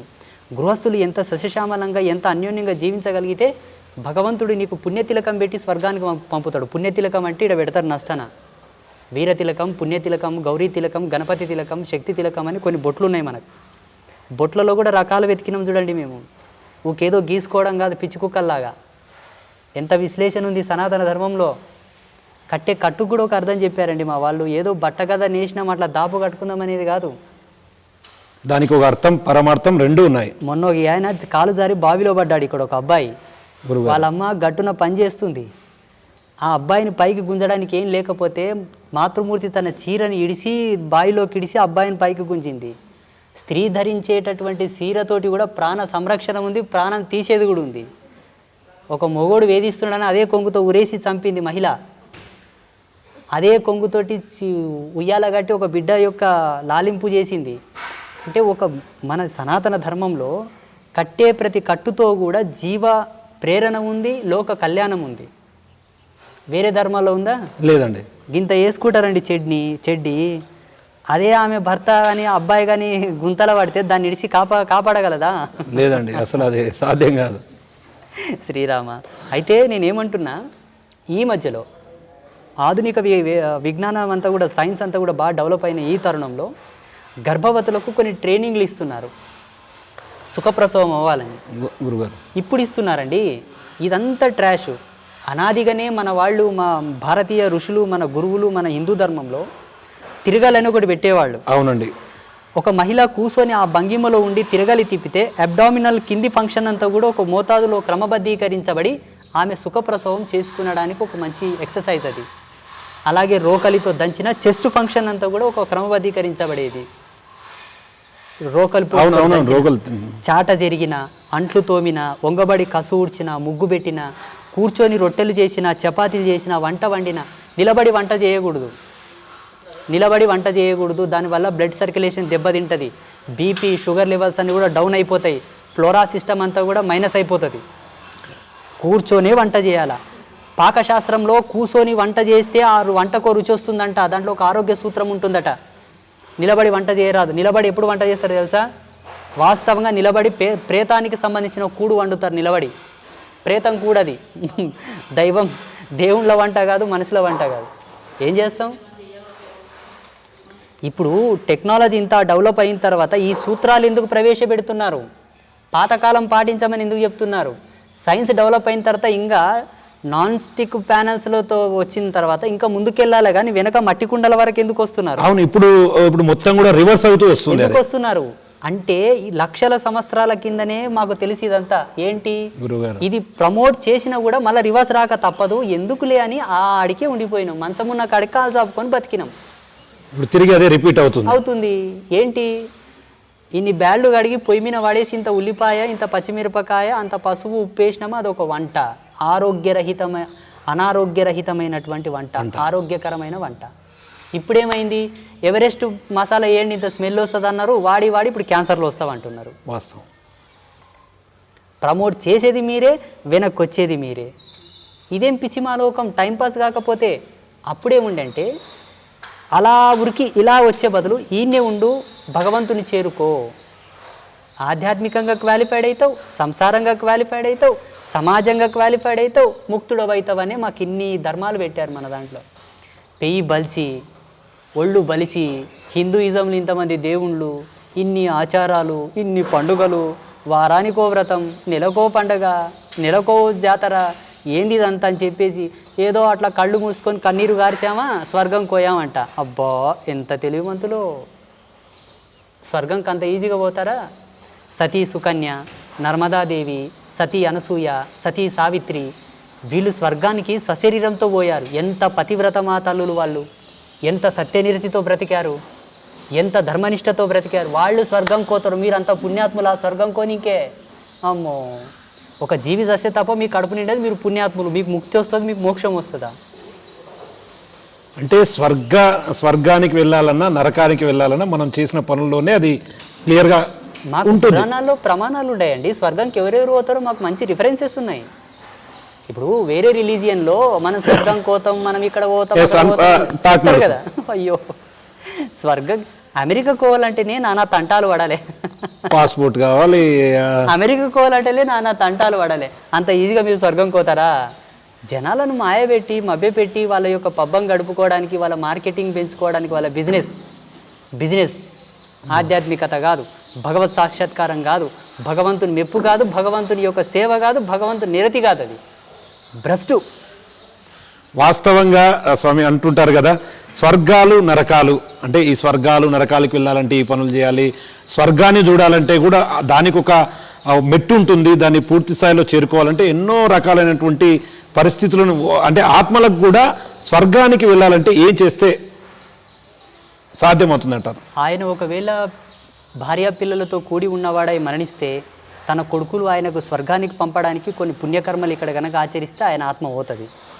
లేదు మా అప్ప ఏమైనా తింటాడా, మా తాత ఏమైనా తింటాడా, పిండం పెడితే మా అవ్వ ఏమైనా తింటాడా అని వెరీ చేష్టలు చేస్తే ఆ ఆత్మ ఎన్ని యాతనలు పడుతుందో నువ్వు అంత నాశనం కాక తప్పదు.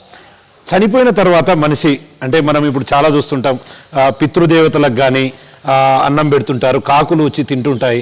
అంటే వాస్తవంగా ఆ విషయాల్లో చాలా కాంప్లికేటెడ్ వ్యవహారంగా ఉంటుంది. అంటే కాకి ఆ అన్నాన్ని తీసుకోకపోతే వాళ్ళ ఆత్మకు శాంతి దొరకదని చెప్పి చాలా మంది అంటుంటారు. నిజంగా దీంట్లో వాస్తవికత ఎంత ఉంటుంది?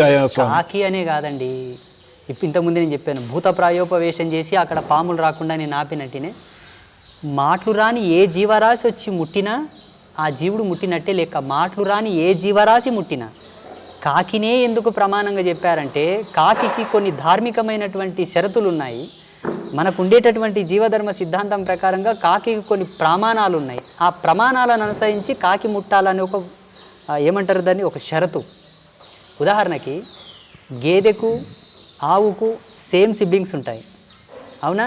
కానీ ఆవును పూజించినంత గొప్పగా గేదెను పూజించము. కరెక్ట్ అండి. ఎందుకంటే ఆవుకుండే గొప్పతనాన్ని మన వాళ్ళు దర్శించారు కాబట్టి దానికి ఒక పెద్దపీట ఇచ్చారు.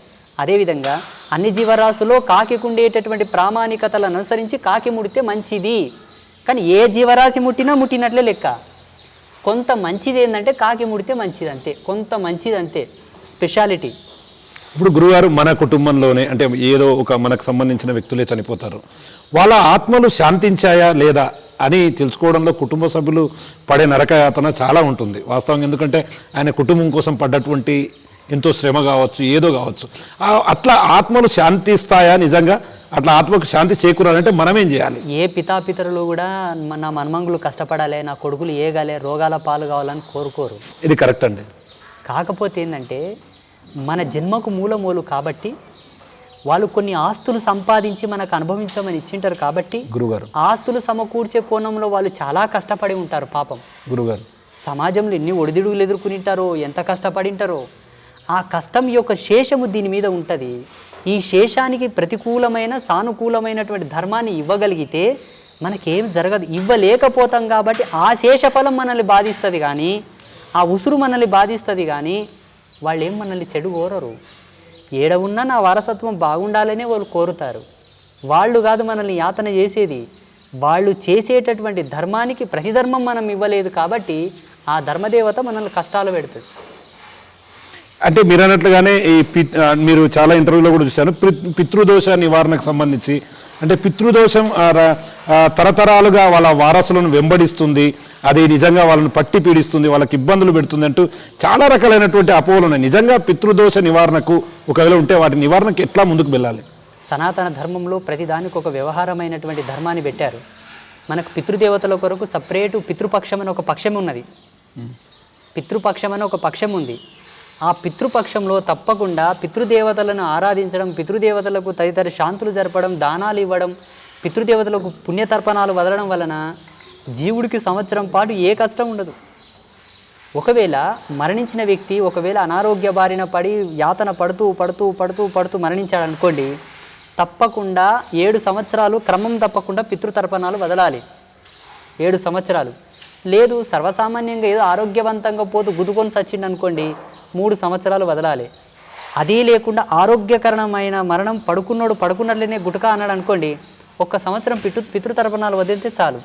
అక్కడ మరణించినటువంటి అవస్థ యొక్క ధర్మాన్ని బట్టే సంవత్సరాలు పెరుగుతాయి, తర్పణాల యొక్క సంఖ్య పెరుగుతుంది, చేసే క్రియేటివిటీ యొక్క సంఖ్య కూడా పెరుగుతుంది.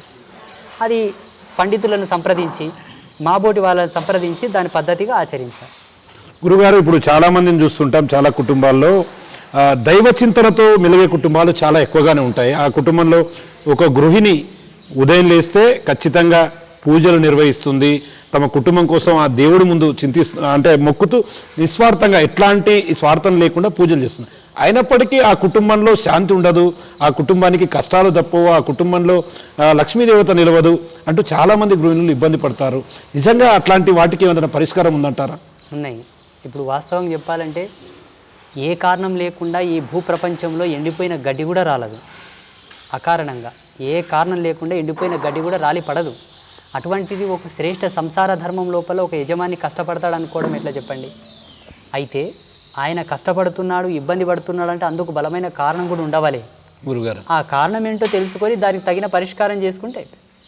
ఇంకొకటి మనము గమనించవలసిన అంశం ఏంటంటే ప్రేక్షక లోకం అందరూ కూడా ఏనాటికైనా ఈ ప్రపంచంలో రోగం లేని పుండు పుట్టదు, పరిష్కారం లేని సమస్య రాదు. కానీ పుణ్యాత్ములకే ఆ రోగానికి మందు దొరుకుతుంది, పాపాత్ములకు దొరకదు. పుణ్యాత్ములకే ఆ సమస్యకు ఉండే పరిష్కారం దొరుకుతుంది, పాపాత్ములకు దొరకదు. నీ ఊళ్ళో నీ ఇంటి పక్కలనే ఆ సమస్యకు పరిష్కారం చూసేవాడు ఉన్నా ఆడితోనికి పోవాలని కూడా నీకు అనిపించదు, కూసోవాలని కూడా అనిపించదు. నీకు దగ్గరే ఔషధం ఉన్నా కాలం ఎక్కడనో తిప్పుకొస్తుంది కానీ మళ్ళీ నీకు ఔషధం కంట కూడా కనబడకుండా మాయ చేస్తుంది. కారణం నీవు చేసినటువంటి తప్పే. మనకు 2 కళ్ళు అండి, మనకు 2 కళ్ళు పని పడితే 100 సీసీ కెమెరాలు పెడతాం. కాలానికి ఎన్ని కళ్ళు తెలుసా? అనంత కోటి చక్షువులు. అవును. నీవు సెకండ్ కాదు కదా, సెకండ్ కన్నా సెకండ్ కూడా దాన్ని కనుగప్పి నువ్వు పోలేవు. అటువంటిది ఇంతటి అజ్ఞానంలో మనుషులు తప్పులు ఎందుకు చేస్తున్నారా నాయన అని నేను ఆలోచన చేస్తే నాకు ఒకటి ఏమర్థమైందంటే, నన్ను ఎవరు చూడట్లేదు అని ఎవరైతే అనుకుంటారో వాళ్ళు తప్పకుండా శిక్షల పాలవుతారు. సదా నన్ను 24 గంటలు జీవించిన నాళ్ళు నన్ను పర్యవేక్షణలో తీసుకునే వాళ్ళు, నన్ను వీక్షిస్తున్న వాళ్ళు ఒకరు ఉన్నారు అని నమ్మినవాడు ఎన్నటికీ తప్పులు చేయడు, ఎన్నటికీ మోసపోడు. గురుగారు, మీరు అమ్మవారి అనుగ్రహం పొందారు. మీరు అమ్మవారు అనుగ్రహం పొందాలంటే అంత ఆషామాషి వ్యవహారం కాదు. అమ్మవారి అంటే ఆ అమ్మవారిని చూడాలన్నా కూడా అదొక అదృష్టంగా భావిస్తారు. అంటే ఆ అనుగ్రహం పొందినప్పుడు మీరు ఎట్లా ఫీల్ అయ్యారు? చాలా, అది చెప్పలేనంత ఆనందము, సంతోషం వర్ణనాతీతం. అది చెప్తే కూడా ఒక లిమిట్ అవుతుంది, మళ్ళీ చెప్తే కూడా ఒక లిమిట్ అవుతుంది, అన్లిమిటెడ్. అది దాన్ని ఎలా చెప్పడం చెప్పండి? మొత్తం పైన ఒక సంతోషం, ఒక ఆనందం. ఈ జన్మ నా తల్లిదండ్రులు ఇచ్చినందుకు, ఇక్కడ నేను పుట్టినందుకు చాలా సుకృతంగా భావిస్తాను. అమ్మ కఠినంగా మనకు వశం అవ్వదు. సర్వదేవతల కన్నా తొందరగా వశమయ్యేది అమ్మనే.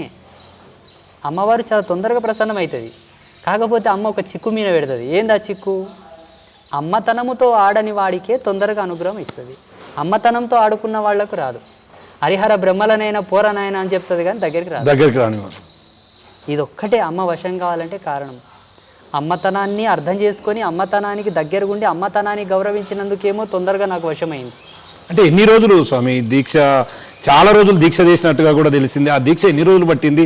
ఆ దీక్షలో ఎట్లాంటి నియమ నిబంధనలు పాటించారు? ఎట్లాంటి ఆహారపు నియమాలను పాటించారు?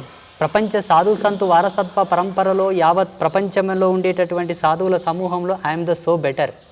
చాలా షార్ట్ పీరియడ్లో నాకు అమ్మ అనుగ్రహం దొరికింది. అంటే 2008, 9, 10 10లో మా గురువుతో పోతే 11లోనే నాకు మంత్రదీక్ష పొందింది. 11 చివరాకర్ల వరకు అమ్మ నాకు అనుగ్రహం వచ్చేసి స్థాపన అయిపోయింది. Short period. అంటే ఇది ఈ జన్మలో గొప్పతనం కాదండి. ఉత్తర జన్మలో నాకు ఫైనల్ స్టేజ్ ఉండే, అంతకన్నా ముందు జన్మలో.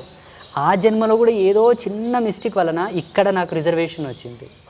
ఆ చిన్న మిస్టేక్ అప్పుడే చేయకుంటే అది అక్కడి నుంచే నాకు వైదొలిగేది. జగన్మాతతో అనుకుంటే అక్కడ మణిద్వీపంలో ఉంటుంటే నేను. అంటే ఈరోజు మరి దీక్ష తర్వాత అనుగ్రహం తర్వాత అంబాత్రాయ క్షేత్రాన్ని కూడా నెలకొల్పారు. ఇక్కడ నిత్యం పూజలు కూడా నిర్వహిస్తుంటారు. ఇక్కడికి భక్తులు వస్తున్నారు. ఎట్లా సాగుతుంది జీవితం ఇప్పుడు? ఎట్లా అనిపిస్తుంది? ఒక వ్యాపారి తన నిమిత్తార్థంపై తన అభిరుచిని అనుసరించి ఒక చక్కటి పూల తోట వేసుకున్నాడు. తనకు ఒక ఆలోచన ఉంది. ఏమని?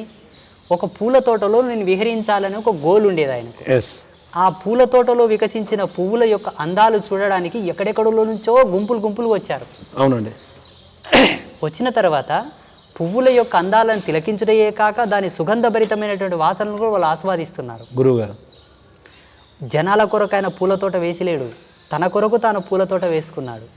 అలాగే ఈ జగన్మాతను ఈ క్షేత్రాన్ని స్థాపించడానికి గల ప్రధానమైన కారణం మెయిన్ అమ్మ, నేనే. అమ్మను చూడాలే, అమ్మను సేవించుకోవాలని ఒక కసితోటి నేను అమ్మను స్థాపన చేసుకున్నా. ఈరోజు బహు విస్తారమై బహు విస్తృతమై ఎక్కడెక్కడి నుంచో వస్తున్నారు గురుగారు. చాలామంది ఏమనుకుంటారంటే స్వామీజీలంతా డబ్బుల కొరకు స్వాములు అవుతారు అంటారు. అవును గురుగారు. అన్న వాళ్లకు దమ్ము ధైర్యం ఉంటే వచ్చిన అంబాత్రాయ క్షేత్రంలో కూర్చొని ఇక్కడ ఏదైనా ఫైనాన్షియల్ మాఫియా జరుగుతుందో అరకట్టండి. సవాల్. సెకండ్ పాయింట్, డబ్బుల కొరకే స్వాములు అయ్యేటట్టుగా ఉంటే గురుగారు స్వాములు డబ్బులు తీసుకోవడంలో తప్పు లేదు, ఆ డబ్బుని ఎలా వాడుతున్నారో అది మీరు అరికట్టాలి. గురుగారు మాకేం పెండమా పిల్లల మాకు ఆస్తులు గడిచి ఏనికే ఒకసారి వచ్చి ఒక నెల ఈ ఆశ్రమాన్ని మెయింటెనెన్స్ చేసి చూడండి, ఎంత ఖర్చు అవుతుంది మీకే తెలుస్తుంది. అమ్మవారి పూజలు, అమ్మవారికి వచ్చే ఈ ఖర్చులు ఎందుకు, ఈ మెయింటెనెన్స్ ఎందుకు స్వామి, అసలు మీరెందుకు అనే ప్రశ్న కూడా రాబోతుంది. మేము మీ కొరకు స్వాములం అయిలేం నాయన, మేము మా పిచ్చిలో మేము స్వాములమైనా మా పిచ్చిని గురవడానికి అందరు వస్తున్నారు. వాళ్ళు రూపాయి ఇస్తారు, 2 రూపాయలు ఇస్తారు, 1000 రూపాయలు ఇస్తారు, 2000 ఇస్తారు. ఇప్పుడు ఆ డబ్బుని ఏం చేయాలి? నేను బ్యాంక్ బ్యాలెన్స్ డిపాజిట్ చేసుకున్నా, ఏదో ఒక పుణ్యకార్యం చేయాలి, లోకానికి ధారాదత్తం చేయాలి. ఆ పుణ్యం అందరిపైన ఆవరించి లోక కళ్యాణం జరుగుతుంది.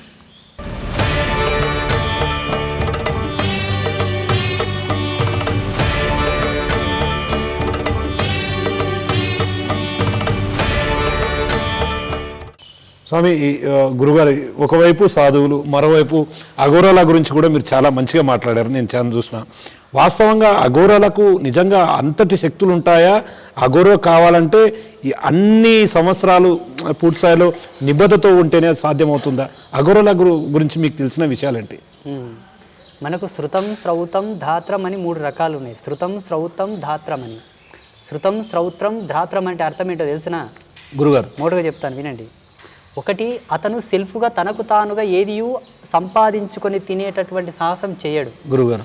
రెండవది, అతడు సెల్ఫ్గా ఎవరిని పలకరించడు, ఎవరితో మాట్లాడాడు గురుగారు. మూడవది, తనకు తానుగా సెల్ఫ్గా ఏ విధమైనటువంటి సాహసానికి పాల్పడడు, ఆయనని అఘోర. అఘోరాలు 100 సంవత్సరాలు బతుకుతారు అన్నటువంటి విషయాన్ని మనం చూస్తాం. వాళ్ళు హిమాలయ పర్వతాల్లో అతి చల్లని ప్రదేశాల్లో కూడా తేలిగ్గా ఉంటారంటే మనం కొంచెం చలి పెడితేనే మనం తట్టుకోలేం. నిజంగా అది వాళ్ళకి సాధ్యమేనా? ప్రకృతి వాళ్ళకు వశం అయినట్టేనా? హిమాలయస్లో ఉండేది యోగులు, అఘోరాలు ఉండరు. హిమాలయ అంచుల్లో అఘోరాలు ఉంటారు. అసలైన హిమాలయస్లో అఘోరాలు ప్రవేశించలేరు. ఒకవేళ ప్రవేశించినా ఎక్కువ కాలం ఉండలేరు. ఎందుకంటే ఈ మధ్యలో ఉండేటటువంటి అఘోరాల యొక్క శారీరక నిర్మాణ స్థితిగతి, వాళ్ళ యొక్క దైనందిన జీవితం, వాళ్ళ ఆహార అలవాట్లు అక్కడ ఉండనివ్వవు గురుగారు, అక్కడ ఉండనివ్వవు. మీరన్న అఘోరాలు ఒకప్పుడు ఉండేవాళ్ళు, ఇప్పటికీ ఉన్నారు. వాళ్ళు జనజీవన స్రవంతిలోకి రారు, ఈ బాహ్య ప్రపంచంలో ఉండరు.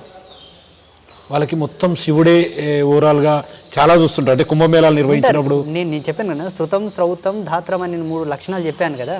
ఈ 3 లక్షణాలు ఎవరిలో ఉన్నాయో వాళ్ళు ఇక్కడ ఉండరు మానవాళి మధ్యలో. ఎందుకంటే వాళ్ళకి నచ్చదండి. పిచ్చి కుక్క ఎప్పుడే కానీ మంచి కుక్కల నడుము ఉండదు. ఎస్, ఇది కరెక్ట్ గురుగారు. ఆ దూరం పోవడానికి ఇష్టపడుతుంటుంది కదా. అతీతమైన అవ్యాజమైన వైరాగ్యములు ఉన్న వాళ్ళే అఘోరాలు. మానవ వాసనలతో, మానవ కోరికలతో, మానవులతో చేష్టలు చేయడానికి ఉండే వాళ్ళు అఘోరాలు గారు. పేరు పెట్టుకుంటారు, ఎందుకంటే మీరు అఘోర అంటే ఒక రకం చూస్తారు కదా. ఎస్ ఎస్, సొసైటీలో అదొక అఘోర అంటే వావ్, అఘోర అంటే అఘోర అఘోర అఘోర. అక్కడ ఏం నరికేది లేదు, పోల్చేది లేదు. అవునయ్యా, ఇప్పుడు నేనున్నా అంబాత్రయ క్షేత్ర నిర్మాణం చేసినటువంటి ఒక ఆదిత్య పరాశ్రీ స్వామి గురుగారు కేవలం 7 రోజుల్లో పిట్టలు రాలిపోయినట్ల మానవులు రాలిపోతున్నారు, లోకానికి విపత్తు వచ్చిందని నా తపస్సును అమ్మకు అడ్డం పెడితే గోమాత కళ్యాణం చేయి అంతా బాగవుతుందని చెప్పింది. కరోనా టైంలో పుణ్య సంకల్పం చేసి ఆచార్యులతో మాట్లాడి గోమాత కళ్యాణం చేసి లోక కళ్యాణానికి ధారపోస్తున్నాను. వాళ్ళు ఏం చేస్తున్నారయ్యా? రీసెర్చ్ చేయి నువ్వు. ఇప్పుడు సోకాళ్ళు హైదరాబాద్ నగరంలో అఘోరాలు ఉన్నారు కదా, ఏం చేస్తున్నారు? వాళ్ళ వల్ల లోకోద్ధరణ ఏం జరిగింది అడుగు.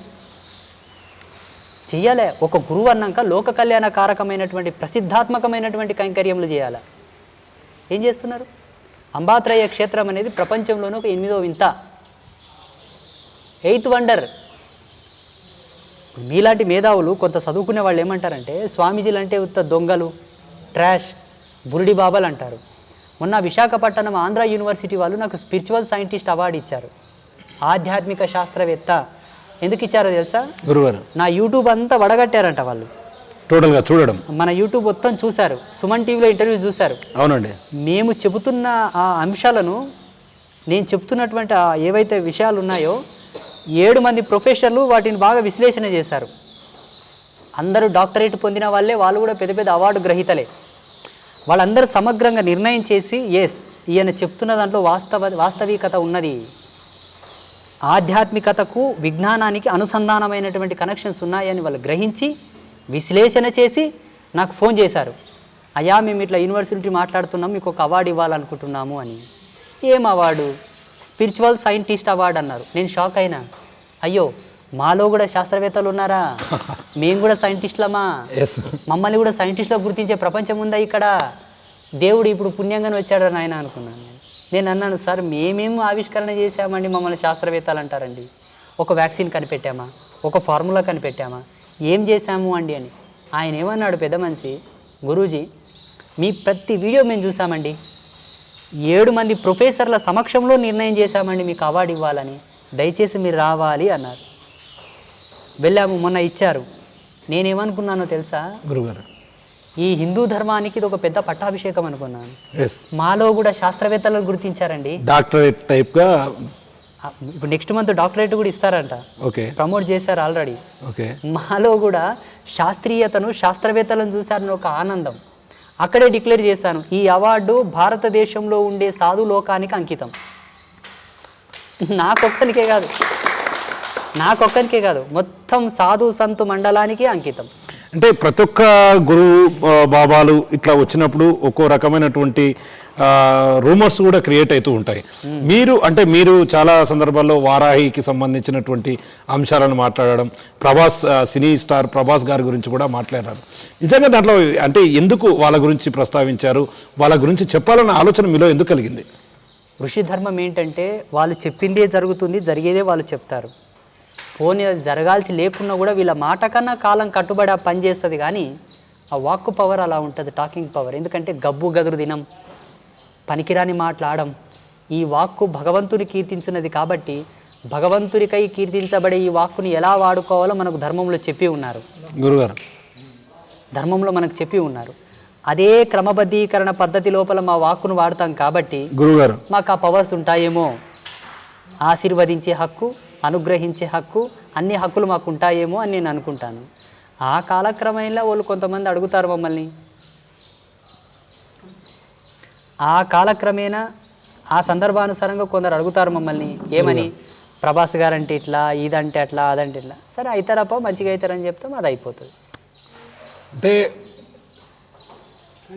అంటే మొత్తంగా ఒక్క విషయాన్ని మాత్రం మనం స్పష్టంగా గమనించవచ్చు. ఇప్పుడున్న ప్రస్తుత సొసైటీలో ఎంతోమంది బాబాలు వస్తున్నారు, ఎంతోమంది ఎన్నో రకాలైనటువంటి ఇబ్బందులు కూడా ఎదుర్కొంటారు. మనం సోషల్ మీడియాలో చాలా చూసాము. మీరు అన్నట్టుగా బాబాలు వస్తున్నారంటే ఆయన ఏదో దురుద్దేశంతో వస్తున్నాడు అనే యాంగిల్లో కూడా వస్తున్నాడు. అంటే ఈ స్థాయికి రావడానికి మీకు అట్లాంటి సమస్యలు ఎక్కడైనా అధిగమించాయా? చాలా ఉన్నాయి. ఇప్పటికి మా బిజ్జారంలో దొంగసామి అంటారు. మా బిజ్జారంలో ఎవరైనా దొంగసామి అంటారు. అది వాళ్ళ విఘ్నత. అంటే వాళ్ళకి ఏం అర్థమైపోయిందంటే, ఈ పిల్లగాడు మా కళ్ళు ఎదురుగానే ఉట్టి చిన్నగా ఉండే, ఇప్పుడే ఇంత పెద్ద గుడి కట్టే పెద్ద పెద్ద కార్లలో తిరుగుతాడు, చాలామంది గొప్ప గొప్ప వాళ్ళు వస్తారు, ఎమ్మెల్యేలు మినిస్టర్లు వస్తారు, ఎన్నో వైభవోపేతమైనటువంటి బ్రహ్మోత్సవాలు చేస్తాడు, ఉత్సవాలు చేస్తాడు. ఇన్ని ఉత్సవాలు చేయడానికి అంతమందికి అన్నం పెట్టడానికి డబ్బులు ఏందే జరుగుతుందా? కేలు వస్తుంది డబ్బు. ఏదో బురిడి చేస్తున్నాడు, మాయ చేస్తున్నాడు అని వాళ్ళకి అర్థమైపోయింది. అర్థమవుతుందా గురుగారు? వాళ్ళకి అర్థమైపోయింది. సమాజాన్ని రెండు వైపులా ఆలోచన చేసేటటువంటి మేధావులు ఉంటారండి. మనసున్నోళ్ళు అన్న మాటలు ఏంటంటే, ఇప్పుడు ఇది ఒకవైపు దాన్ని తప్పుగా అర్థం చేసుకుని, మనసున్న వాళ్ళు అనే మాటలు ఏంటంటే, చూడప్ప ఒక ముసలాయన వచ్చిండు నాతోనికి, ఆయన వయసు 75 సంవత్సరాలు, ఆయన ఒక రిటైర్డ్ గవర్నమెంట్ ఎంప్లాయీ. ఆయన ఏమన్నాడంటే, నేను ఎవరు వచ్చినా ఎందుకు వచ్చినావు, ఏం పని మీద వచ్చినావు అని అడుగుతా. ఆయన ఏమనంటే, నిన్ను చూతామని వచ్చినానప్ప, ఏం లేదా అన్నాడు. నన్నేం చూస్తావు, బొక్కి శరీరము, ఆడ అమ్మని చూడిపో దగ మెరిసిపోతుంది అన్న. వద్దు, నిన్ను చూస్తే చాలా అన్నాడు. ఎందుకు? అమ్మని చేసింది నీవే కదా, నీ కళలే అక్కడ వచ్చినాయి కదా, నీ ఐడియాలజీ అక్కడ ఇన్పుట్ అయింది కదా, నీ దర్శనం ఆడ వ్యక్తమైంది కదా, నిన్ను చూస్తే అమ్మని చూసినట్లే అని అన్నాడు. నేను ఫిదా అయిపోయినా. నా గొప్పతనం అని కాదు, అంత ఆలోచన చేసిండు ఆయన, ఎందుకంటే పెద్ద వయసు. ఇంకొకటి ఏమన్నాడంటే, చూడు బిడ్డ, 75 సంవత్సరాల నా జీవిత ప్రయాణంలో మాదిగోళ్ళన్నా, దళితులన్నా, బడుగు బలహీన వర్గాల వాళ్ళన్నా ఒక విధమైన హేయమైన భావన ఉంది. హేయమైన భావన. పెయ్యంత బురద పూసుకున్న పందికన్నా ఇంత ఉండే కానీ వాళ్ళ మీద ఇది ఉంది నాన్న. నీవు చెప్పే ప్రతి మాట, నువ్వు చెప్పే ప్రతి విశ్లేషణ నా హృదయాన్ని ద్రవింపజేసింది. బస్ ఎక్కనికి కూడా చేత కాదు కానీ నేను చూతామని వచ్చిన అని చెప్పి కాళ్ళు మొక్కి కన్నీరు గారిచిండు ఆయన. అంటే మొత్తంగా కమ్యూనిటీ పరంగా మీరు ఎదుర్కొన్నటువంటి వచ్చిన ఆయన ఎవరు తెలుసా? గురుగారు బ్రాహ్మణ్. ఆయన బ్రాహ్మణ్. ఆయన బ్రాహ్మణ్. కాకపోతే ఏంటంటే, నేనేమనుకుంటా అంటే, నేను సమాజంలో ఈ అస్పృశ్యత పైన, ఈ ఎస్సీ ఎస్టీ కమ్యూనిటీ పైన పోరాడికి నేను రాలే. ధర్మం ధర్మమే, అధర్మం ఎన్నటికి కాదు. సత్యం సత్యమే, అసత్యం కాదు. భేదం సర్వమానవాళికి ప్రమాణం అని చెప్పడానికి నేను వచ్చానని నేను అనుకుంటాను. దానికి అనుగుణంగానే శ్రీమాన్ రంగరాజన్ గారు నన్ను భుజాల మీద ఎత్తుకోవడం, ఆ మునివాహన సేవ జరగడం. అంటే ఇప్పటికీ రంగరాజన్ గారు గురుగారు వాళ్ళు అంటే ఇప్పుడు ఈ మధ్యలో మీరు కలవడం కానీ మాట్లాడుకోవడం కానీ జరుగుతుందా? అట్లా మాట్లాడుతున్నప్పుడు ఏం మాట్లాడుతున్నారు? చాలా విషయాలండి. ఏదన్నా నేను వీడియోలో ఏదైనా తప్పు మాట్లాడినా వారు నాకు ఫోన్ చేస్తారు, చెప్తారు. వారి మార్గ నిర్దేశకత్వం ఎప్పుడూ ఉంటుంది. నాకు ఎన్నో విషయాలు షేర్ చేసుకుంటాం సామాజికంగా. ఎక్కడన్నా ఏదైనా ఒక యూనివర్సిటీలో గ్రంథాల మీద అల్లర్లు జరిగినాయంటే వారు నాకు ఫోన్ చేస్తారు. గురుగారు మీరు ఇట్లా మాట్లాడాలండి, మీరు ఇట్లా చెప్పాలంటారు. ఎన్నో విషయాల్లో వారి యొక్క సలహాలు నేను చాలా తీసుకుంటాను. ఇప్పటికీ నాకు వారు ఆదర్శమైనటువంటి గురువుగానే భావిస్తాను నేను. ఎస్ గురుగారు, అంటే ఓవరాల్గా మీరు ఇప్పుడున్న సొసైటీలో ప్రధానంగా యువకులను చూస్తుంటాం, పక్కదారి పడుతుంటారు, తొందరగా అంటే మానసిక ఒత్తిడికి గురవుతూ వాళ్ళు రకరకాలైనటువంటి ఆత్మహత్యలకు, వాళ్ళ ఆలోచన విధానంలో మార్పులు వస్తూ ఉంటాయి. వారికి మీరు ఇచ్చే చిన్న ఏమైనా సలహా ఉందా, అంటే వాళ్ళ జీవన ప్రమాణాలను మెరుగుపరచుకోవడానికి? శ్రేష్టమైన సత్య సనాతన ధర్మంని పట్టుకోమనండి. ఏ తల్లి కడుపు కోతకు ఏ విధమైన అనాథం జరగదు. మాకు ధర్మంలోనే ఆరంభంలోనే ఉన్నది ఒక పిల్లవాడు ఎట్లా బ్రతకాలని. ఆ గైడ్లైన్స్ ఇప్పేయమనండి. వదిలేస్తారు అట్లా గాలికి, పోరా నాయన నువ్వేమని చదువుకోపోవని. ఏం చేస్తాం? ఇప్పుడు ఫారెన్ కల్చర్ ఎలా ఉంటుందంటే, పిల్లలకి చిన్న వయసులోనే కొన్ని రైట్స్ ఇస్తారు, చదువుకో, బతుకు, సంపాదించుకో అని. ఇప్పుడు అలా అయిపోయింది ఇండియాలో. మనది అట్లా కాదు కదా గురుగారు. అడుగడుగున క్రమబద్ధీకరించగలిగితే ఇన్ని అఘాయిత్యాలు జరిగేవి కావు. ధర్మం పట్టుకున్నవాడు ఎన్నడూ కోడిపోడండి. ఏ ధర్మం పట్టుకున్నావన్నదే పాయింట్ అక్కడ. ఇప్పుడు స్త్రీశక్తి బలమైందంటారు, కానీ వాస్తవంగా స్త్రీశక్తి కంటే అంటే ఎక్కువగా సాధువులు కానీ బాబాలు కానీ గురువులను కానీ చూస్తే ఎక్కువగా పురుషులే ఉంటారు, స్త్రీలు మాత్రం వెనుకబడి ఉన్నారు. అంటే వాళ్ళు ఇట్లాంటివి చెప్పకూడదని ఏమైనా రూల్స్ ఉంటాయా, ఇటువైపు రాకూడదని ఏమైనా ఆంక్షలు ఉంటాయా? వాళ్ళకి అవగాహన లేకపోవడం. రెండవది ఏంటంటే, వాళ్ళకు కొన్ని భయాలు నెలకొల్పారు, వాళ్ళ మీద, స్త్రీల మీద కొన్ని ఆంక్షలు పెట్టి కొన్ని భయాలు నెలకొల్పారు. కాబట్టి వాళ్ళని వాళ్ళు తక్కువ చేసుకోవడం వల్లనే బయటికి రాలేకపోతున్నారు. కానీ ఒక ప్రమాణమైనటువంటి విషయం చెప్తాను మీ స్టూడియో మాధ్యమంగా. గురుగారు, ఈ ప్రపంచంలో ఏ సాధకుడికైనా, ఏ సిద్ధుడికైనా, ఏ తాపసికైనా, ఏ సన్యాసికైనా పరిపూర్ణమైనటువంటి దివ్యధర్మ పట్టాభిషేకం జరగాలంటే స్త్రీ యొక్క బిందు కళలతోనే అవుతాయి. అది శివుడైన ఇవ్వగలడు, విష్ణువైన ఇవ్వగలడు. వీళ్ళకు తెలుసు, భగవంతునికి తెలుసు. స్త్రీ యొక్క అనుగ్రహం లేకుండా, స్త్రీ యొక్క కృప లేకుండా ఈ జగతిలో ఏ శక్తి ఏ కార్యం చేయలేదు. ఒక స్త్రీ గనక తపస్సు చేస్తే జల్దీ ఫలిస్తుంది. ఒక స్త్రీ గనక పూజలు చేసినా, వ్రతాలు చేసినా జల్దీ ఫలిస్తాయి. పురుషుడికి అంత తొందరగా ఫలించవు. కానీ రివర్స్ చెప్తారు శాస్త్రంలో, పురుషుడికి జల్దీ అయితే ఆడవాళ్ళకి జల్దీ కావంటారు, కానీ ఇది అసత్యం. స్త్రీ చేసేటటువంటి యోగ తపస్సుకు జల్దీ రిజర్వేషన్ వస్తుంది భగవంతుడి నుంచి. అట్లా ఎంతోమంది అవధూతలు, యోగినులు, ఎంతోమంది మాతాజీలు ఉద్భవించారు సమాజంలో. చాలా గొప్పగా రాణించారు వాళ్ళు. గురుగారు, ప్రస్తుతం వస్తున్నటువంటి ప్రస్తుతం అంటే ఈ బాబాల మీద, గురువుల మీద, వీళ్ళ మీద కొంత కామెంట్స్ అనేటివి కూడా మీరు అన్నట్లు సేమ్ ఇదే లింక్ కూడా మళ్ళీ టెలికాస్ట్ అవుతుంది. దాని కింద కూడా చాలామంది చాలా రకాలైనటువంటి పోస్టులు ఇస్తారు. అటువంటి పోస్టులో మిమ్మల్ని ఎక్కడైనా బాధింపపెట్టే పోస్టులు మీకు అనిపించాయా? రోజు వస్తాయి. ఇప్పుడు నిన్న ఒక వీడియో చేస్తారు ఒకరు, అనంత్ మీడియా వాళ్ళు, ఇంకోటి వాస్తు సంధ్య ఛానల్ వాళ్ళు. దాని కింద ఒక కామెంట్ వచ్చిందట, మా డ్రైవర్ చూపించారు. ఆయన పేరు లింగస్వామి ఏదో ఉందంట, వినండి. ఆయన ఏమన్నాడంటే ఒక కామెంట్ పెట్టాడంట, ఈయన ఒక బురుడి బాబా, దొంగ బాబా ఒకటి గురుగారు, అతనే మళ్ళీ కింద ఒకటి, ఈయన ఒక రసికుడు, ఈయన ఒక ఏమంటారు దాన్ని, గే ఈయన ఒక గే అని కామెంట్ పెట్టిండు గురుగారు. ప్రపంచంలో పరమాత్మ ఆడనా మగనా నపుంసకుడా చెప్పమని సిద్ధాంతులని. భగవత్ తత్వం స్త్రీయా పురుషమా నపుంసక చెప్పమని. భగవంతునికే లింగభేదం లేదయ్యా. వ్యావహారికంగా ఉపాధి యోగంతో ఒక ఆడది మొగోడు కలిస్తే ఒక జీవం పుడుతుంది కాబట్టి ఇవన్నీ ఆట బొమ్మలు. ఆత్మకేం లింగభేదం కడతావు? నా అలంకరణని, నా వేషధారణని చూసి ఒకవేళ నాకు ఆ బిరుదుని ఇవ్వచ్చేమో. అసలు గే అంటే పదంకి అర్థం తెలుసుకో. ఈ సృష్టిలో సంసార సారథ్యాన్ని పెంచుకొనుటకు, లోక కళ్యాణం కొరకు జీవాన్ని పుట్టించడానికి ఆడ మగ కావాలి. అవును గురుగారు. ఒకవేళ ఒక పురుషుడితో రాసలీలలాడితేనే గే అని మీరు అనుకుంటే, నేను ఒక మాట చెప్తా. ఈనాడు జైళ్ళలో ఉండేదంతా మొగలే కదా. అవును గురుగారు. వాళ్ళకు కామ కోరికలు కలగవా? ఖచ్చితంగా. మరి వాళ్ళు ఎలా సుఖపడతారు, ఎలా తీర్చుకుంటారు వాళ్ళ కోరికలు? అక్కడ ఆడవాళ్ళు ఉంటారు జైళ్ళల్లో, లేదంటే వాళ్ళకి ఏమైనా సెక్సువల్ ఫీలింగ్స్ వస్తే సమాజంలోకి పంపి మళ్ళీ తీర్చుకొని రమ్మంటారా? ఏముండదు, ఆప్షన్ లేదు. అది లైంగిక ప్రతిచర్య మీద, లైంగిక చర్యల మీద మన కామసూత్రాల్లో ప్రామాణికమైనటువంటి విలువలు ఉన్నాయి. సుఖం ఆమోదయోగ్యమైంది. వాని ఇష్టం వచ్చినట్లు వాని ఇష్టం వచ్చినట్టుగా వాడు ధర్మాన్ని కట్టుబడి వాడు సుఖపడవచ్చు. పిల్లలు కనాలంటే ఆడిది మొగంతో తోనుకోవాలి, మొగోడు ఆడిదానితోనికి రావాలి. మీకు ఎవరు చెప్పిండ్రు ఒక జీవితాన్ని రైడ్ చేసే హక్కు ఎవరు ఇచ్చిండ్రు మీకు? ఒకని గేగా డిక్లేర్ చేసే హక్కు ఎవరు ఇచ్చారు మీకు? గురుగారు చెప్పండి. అవునండి, మహాభారతంలో కూడా అర్జునుడు ఆడపిల్లలకు వేషం వేసుకొని గడిపిండు. ఆయన పొద్దు తక్కయింది, ఆయనకు శాపం ఉంది, అజ్ఞాతంలో బ్రతకాలే, సంవత్సరం కాలం ఆడపిల్లలాగా బతికిండు. అంత మాత్రం ఆడంగితనం వచ్చినట్ట కాదు. మా పొద్దు తక్కై మా ఈ వేషం వేసుకుందాం అనుకుందాం, అంత మాత్రం మీరేట డిక్లేర్ చేస్తారు? అట్లాంటి వాళ్ళకి మీరేం చెప్తారు గురుగారు? ఒళ్ళు బలిసి కొవ్వు ఎక్కువై మా వాక్యే సత్యమైతే సర్వనాశనం అయిపోతారు. మా వాక్కు సత్యమైతే, నిజంగా జగన్మాత మా యందు ఉంటే, అలా కామెంట్ పెట్టిన ప్రతి ఒక్కడు మీ వంశంలో కూడా అందరు గేలై పుడతారు. అందరూ చూస్తున్నాం స్వామి. ఈ విషయం నన్ను బాధించి నేను చెప్పట్లా గురుగారు. అవును, నాకు అర్థమవుతుంది. నా మనసు బాధించి నేను చెప్పట్లా. నేను ఈ విషయం ఎందుకు అంటున్నానంటే, మా ఆశ్రమ ధర్మాన్ని కట్టుబడి నేను వస్త్రధారణ చేస్తాను.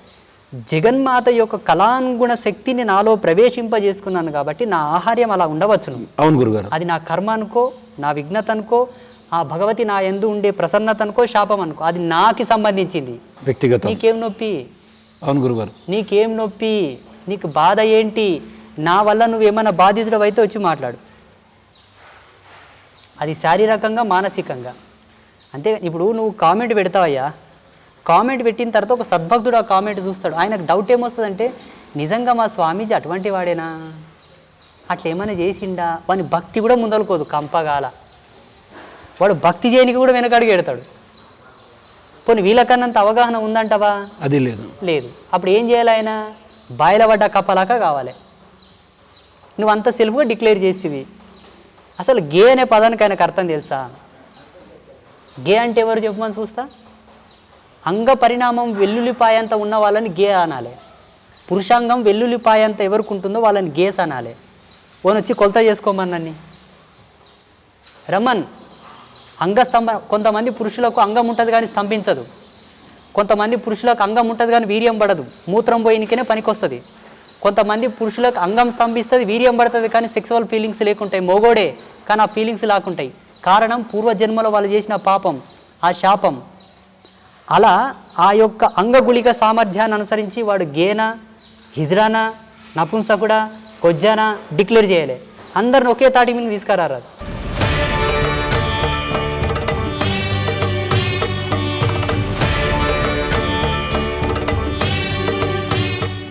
అంటే ఇంకో టాక్ కూడా స్వామి, వాస్తవంగా అమ్మవారు అంటే ఎక్కువ ఆడవారి మీదే పూంతారు, అమ్మవారి మీదే వస్తారు. కానీ గురువు గారికి అమ్మవారు అనుగ్రహం పొందడం ఎట్లా సాధ్యమైంది అంటూ కూడా అడుగుతుంటారు. జగద్గురు శంకరాచార్య పీఠ పరంపరలో ఉండే వాళ్ళంతా కూడా శారదాదేవి ఉపాసననే చేస్తారు. నేను గొప్పగా చేయట్లా. భగవంతుడు ఆడవాళ్ళకే వస్తాడు, మొగలోకి వస్తాడని డిక్లేర్ లేదాడ. ఎవరెవరి భావన, ఎవరెవరి ఫ్రీడమ్, ఎవరెవరి ఇష్టం అది. నాకు అమ్మవారిని ఉపాసించాలని కోరిక పుట్టింది, ఉపాసించాను. ఆ అమ్మవారి ఉపాసన కేంద్రకంలో ముగ్గురమ్మల ఆరాధన చేయాలని బుద్ధి పుట్టింది, ముగ్గురమ్మలను ఆరాధిస్తున్నాను. త్రిమాతల యొక్క సంయుక్త శక్తి లలిత సూక్ష్మ రూపంలో ఉపాసించబడితే ఆవిష్కర్తగా సాకారమూర్తిగా ముగ్గురమ్మలు ఇక్కడ ఉన్నారు. ఇది ఒక పెద్ద విద్వత్తు, ఇది పెద్ద విద్వాంస విద్వత్తు. ఇది దీన్ని విశదీకరించడానికే సామాన్యమైనటువంటి మానవులకు చేత కాదు. అర్థమవుతుందా? అర్థమవుతుంది. అది ఇంకొకటి మెయిన్ ఇంపార్టెంట్ విషయం చెప్తున్నానంటే, వేషం చూసి లెక్కలు కట్టకండి. మనిషిని వేషం చూసి లెక్కలు కడితిరా కళ్ళుండిపోయి గుంతలు పడ్డట్లనే మీరు. నన్నే కాదు ఎవరినైనా ఈ అపోహ ఎవరి లోపల ఉండొద్దు. అంటే చాలామంది ఈ కుటుంబాలకు సంబంధించిన వాళ్ళు, నేను ఏ జన్మలో ఏ పాపం చేసుకున్నాను, ఏ జన్మలో ఏం చేస్తే ఈరోజు ఇది అనుభవిస్తున్నాను అంటారు. ఒకవేళ నిజంగా పోయిన జన్మలో అట్లాంటివి చేసుకున్న వాళ్ళైతే ఈ జన్మలో అవి పోవాలంటే అసలు ఏం చేస్తే సాధ్యమవుతుంది? ఒకటేనండి, పుట్టినప్పటి నుంచి ప్రతి ఒక్కరూ గురువులను పట్టుకోవాలి తప్పకుండా. గురువు అంటే ఈ సంసార సారథ్యాన్ని, ఈ సంసార సాగరాన్ని దాటించేటటువంటి గొప్ప దైవం. గురువే ప్రధానం మనకు. మన ధర్మశాస్త్రాల ప్రకారంగా సద్గురువుని గనక ఆశ్రయించి ఆయన చరణాల విందంలో యొక్క సేవ చేసుకుంటూ కనుక నడిస్తే ఈ సంసారం సునాయాసం అండి, నీళ్లు తాగినంత ఈజీ. సెల్ఫ్గా బతుకుతారు, ఇండిపెండెంట్గా. మార్కెట్లో చీపుగా బీఫ్ దొరుకుతుందని తెచ్చుకొని పీక తింటారు, ఎలకలు పడతారు, డవకంలో పోయి పడతారు.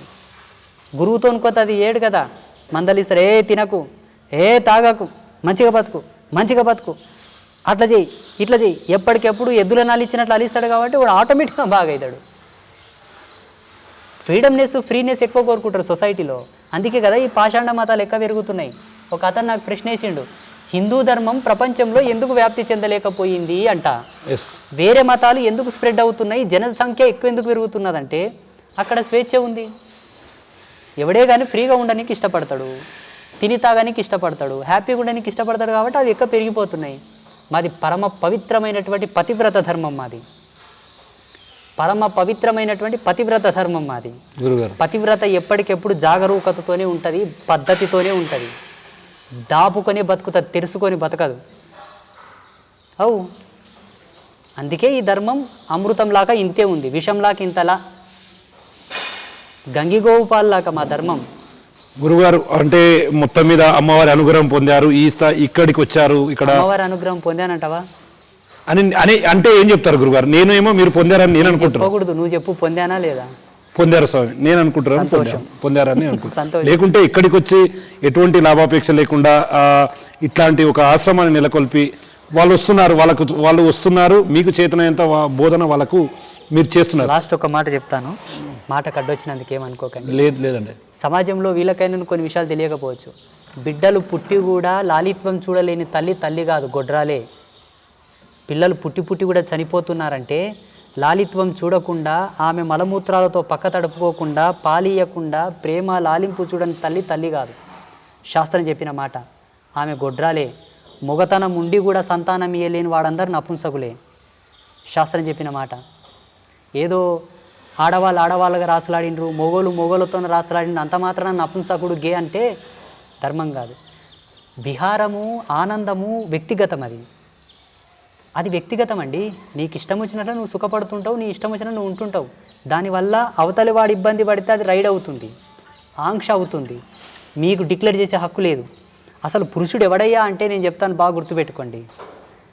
తన గర్భమునందు సంతానము పుట్టగలగాలి, పుట్టిన సంతానము కూడా స్త్రీ జన్మ పురుష జన్మ రెండు తీసుకోగవాలి, ఇవ్వగలగాలి. ఇచ్చిన తర్వాత కూడా ఆ పిల్లల కడుపుల పిల్లల్ని చూడాలి. ఆయన పరిపూర్ణమైన పురుషమూర్తి, మొగోడు. అలాగే స్త్రీతత్వ ధర్మాలు కూడా మనకు ఉన్నాయి. పరిపూర్ణమైన సువాసిని ఎవరయ్యా అంటే కూడా కొన్ని రిఫరెన్సెస్ ఉన్నాయి. ఒక ముఖం చూసి డిక్లేర్ చేస్తే ఎట్లా మీరు? అంటే మిగతా వాళ్ళంతా మొగోలు కాదా స్వామి అంటే అందరు మొగోలే. ఎందుకు కాదు? మూతి మీద మీసం ఉండి గడ్డం ఉన్న వాళ్ళంతా మొగోలే, అవి లేని వాళ్ళంతా ఆడోళ్ళే. ఎవరు కాదంటారు? ఎవరు కాదంటారు? యోని ఉన్న వాళ్ళంతా స్త్రీలు, అంగం ఉన్న వాళ్ళంతా పురుషులే. ఎవరు కాదన్నారు? ధర్మాన్ని కొంచెం ఉచ్చ నీచ స్థితిలో చెప్పాల్సి వస్తే కొన్ని విలువలు ఉన్నాయి, కొన్ని సమున్నతమైన విలువలు ఉన్నాయి, అవి తెలుసుకోండి. గురుగారు అంటే సబ్జెక్టు డైవర్ట్ అని అవుతుందని కాదు కానీ ఇప్పుడు నా బాధ ఏంటంటే గురుగారు, నా బాధ నా ఆవేదన. నారద మహర్షిని కూడా నపుంసకుడు అన్నాడు ఒక గంధర్వుడు. నారద మహర్షిని గగన విహారం చేస్తుంటే నపుంసకుడు అన్నాడు, ఏమయ్యా నువ్వు మహాబ్రహ్మచారివి, దేవర్షివి కదా, వివాహం చేసుకోవాలని అనిపించలేదా అని అడుగుతాడు. ఎవరు? నరకుబరుడు. నరకుబరుడు అంటే ఎవరు? కుబేరుని యొక్క మేనల్లుడు అడుగుతాడు.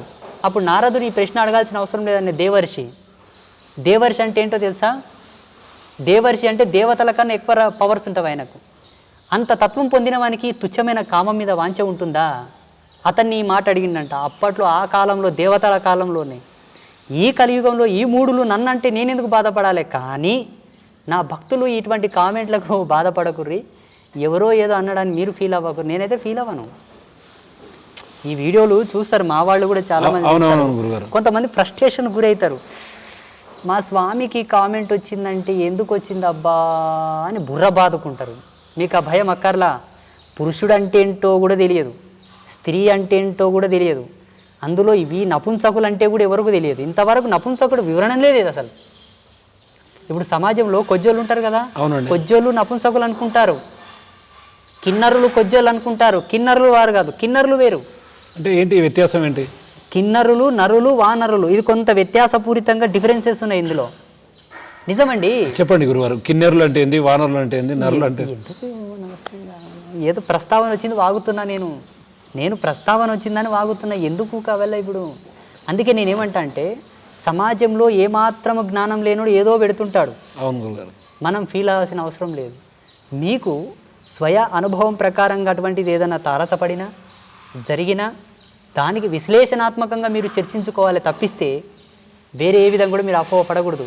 గంగాదేవి శంతనుని వివాహం ఆడిన తర్వాత 7 మందికి జన్మనిచ్చి 7 మందిని తీసుకెళ్లి గంగలో కలిపితే లాస్ట్ 7వ వ్యక్తికి వచ్చేసరికి అప్పుడు శంతనుడు ఒక మాట అంటాడు, పిల్లల్ని కన్న తల్లివా, పిల్లల్ని గంగలు కలిపిన గొడ్రాలివా అంటాడు.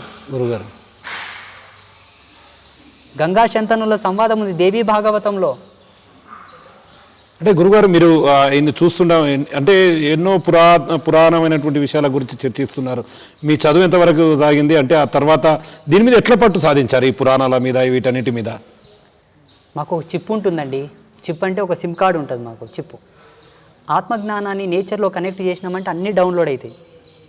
ఫస్ట్ ఆత్మజ్ఞానం సంపాదించాలి సాధకుడు. ఆత్మజ్ఞానాన్ని సంపాదించిన వాడు జ్ఞానయోగంతో దాన్ని లయం చేస్తాడు. ఆయనకు చదవాల్సిన అవసరమే లేదు. అవసరం అనుకుంటే అన్నీ వస్తాయి, వద్దు అనుకుంటే అన్నీ పోతాయి. ఆ జ్ఞానంతోనే అంబాత్రయ క్షేత్రాన్ని దర్శించగలిగాను. ఆ అమ్మవార్ల స్థాపన, రుద్రశూలము, ఇవన్నీ కూడా ఇక ముందు కూడా ఈ అంబాత్రయ క్షేత్రంలో ఎన్నో అద్భుతాలు జరగబోతున్నాయి. అంటే భవిష్యత్తులో ఎట్లా ఉండబోతుందని అనుకుంటున్నారు?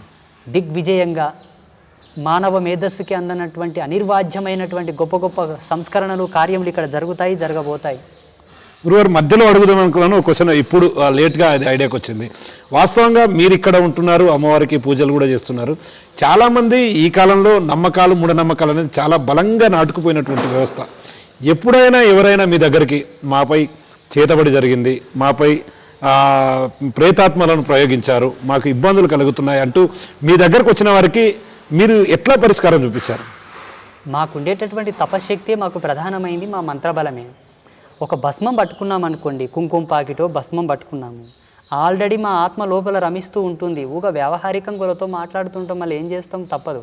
24 గంటలు కళ్ళు మూసుకొని జపం చేస్తే వాళ్ళు వచ్చింది ఏం మాట్లాడనీకే వచ్చిండ్రు, వాళ్ళతో పని లేదా? అవును గురుగారు. మా మనస్సులో ఉండేటటువంటి మంత్రాన్ని స్పృశించుకొని దాంట్లో దాన్ని ఇస్తాం. ఆ భస్మంలో ఉండేటటువంటి మహిమతోనే వాళ్ళకి పనులు అయిపోతుంటాయి. అంటే ఈ చేతబడులు ఇవన్నీ తొలుగుతాయి, వైదొలుగుతాయి. నిన్న ఆదివారం అమావాస్య బోల్డ్ అంతమంది దాని గురించే వచ్చిండ్రు. అంటే ఏమడుగుతారు స్వామి ఆదివారం అమావాస్య రోజు ప్రధానంగా ఎందుకు వస్తారు అంటారు? నాకు పనులు అవ్వట్లేదు, ఎవడో ఏదో చేసిండు, మా అన్ననే చేసిండు, మా అక్కనే చేసిండు, మా చెల్లెలు చేసింది అంటారు. నాకు యాక్సిడెంట్ అయింది, ఎవడేం చేసిండు, మా పాలేవుడు చేసిండు, మా అన్నదమ్ముడు చేసిండు అంటారు. ఇంక ఏదో అనుకుంటేనే పోతారు. వాళ్ళు చెప్పినట్లు మూలుగలే, అనలే, అనలే, అనలే, బాగా అవుతుంది పో అనలే. ఏం చేస్తాం? వాస్తవంగా ఏ తప్పు చేయకుండా బాధింపబడే వ్యక్తులు చాలా మంది ఉంటారు. అటువంటి వాళ్ళను మీరు గమనిస్తారా? ఏ తప్పు చేయని వాళ్ళు బాధించరండి. అబద్ధం. ఈ మాట నేను ఒప్పుకోను.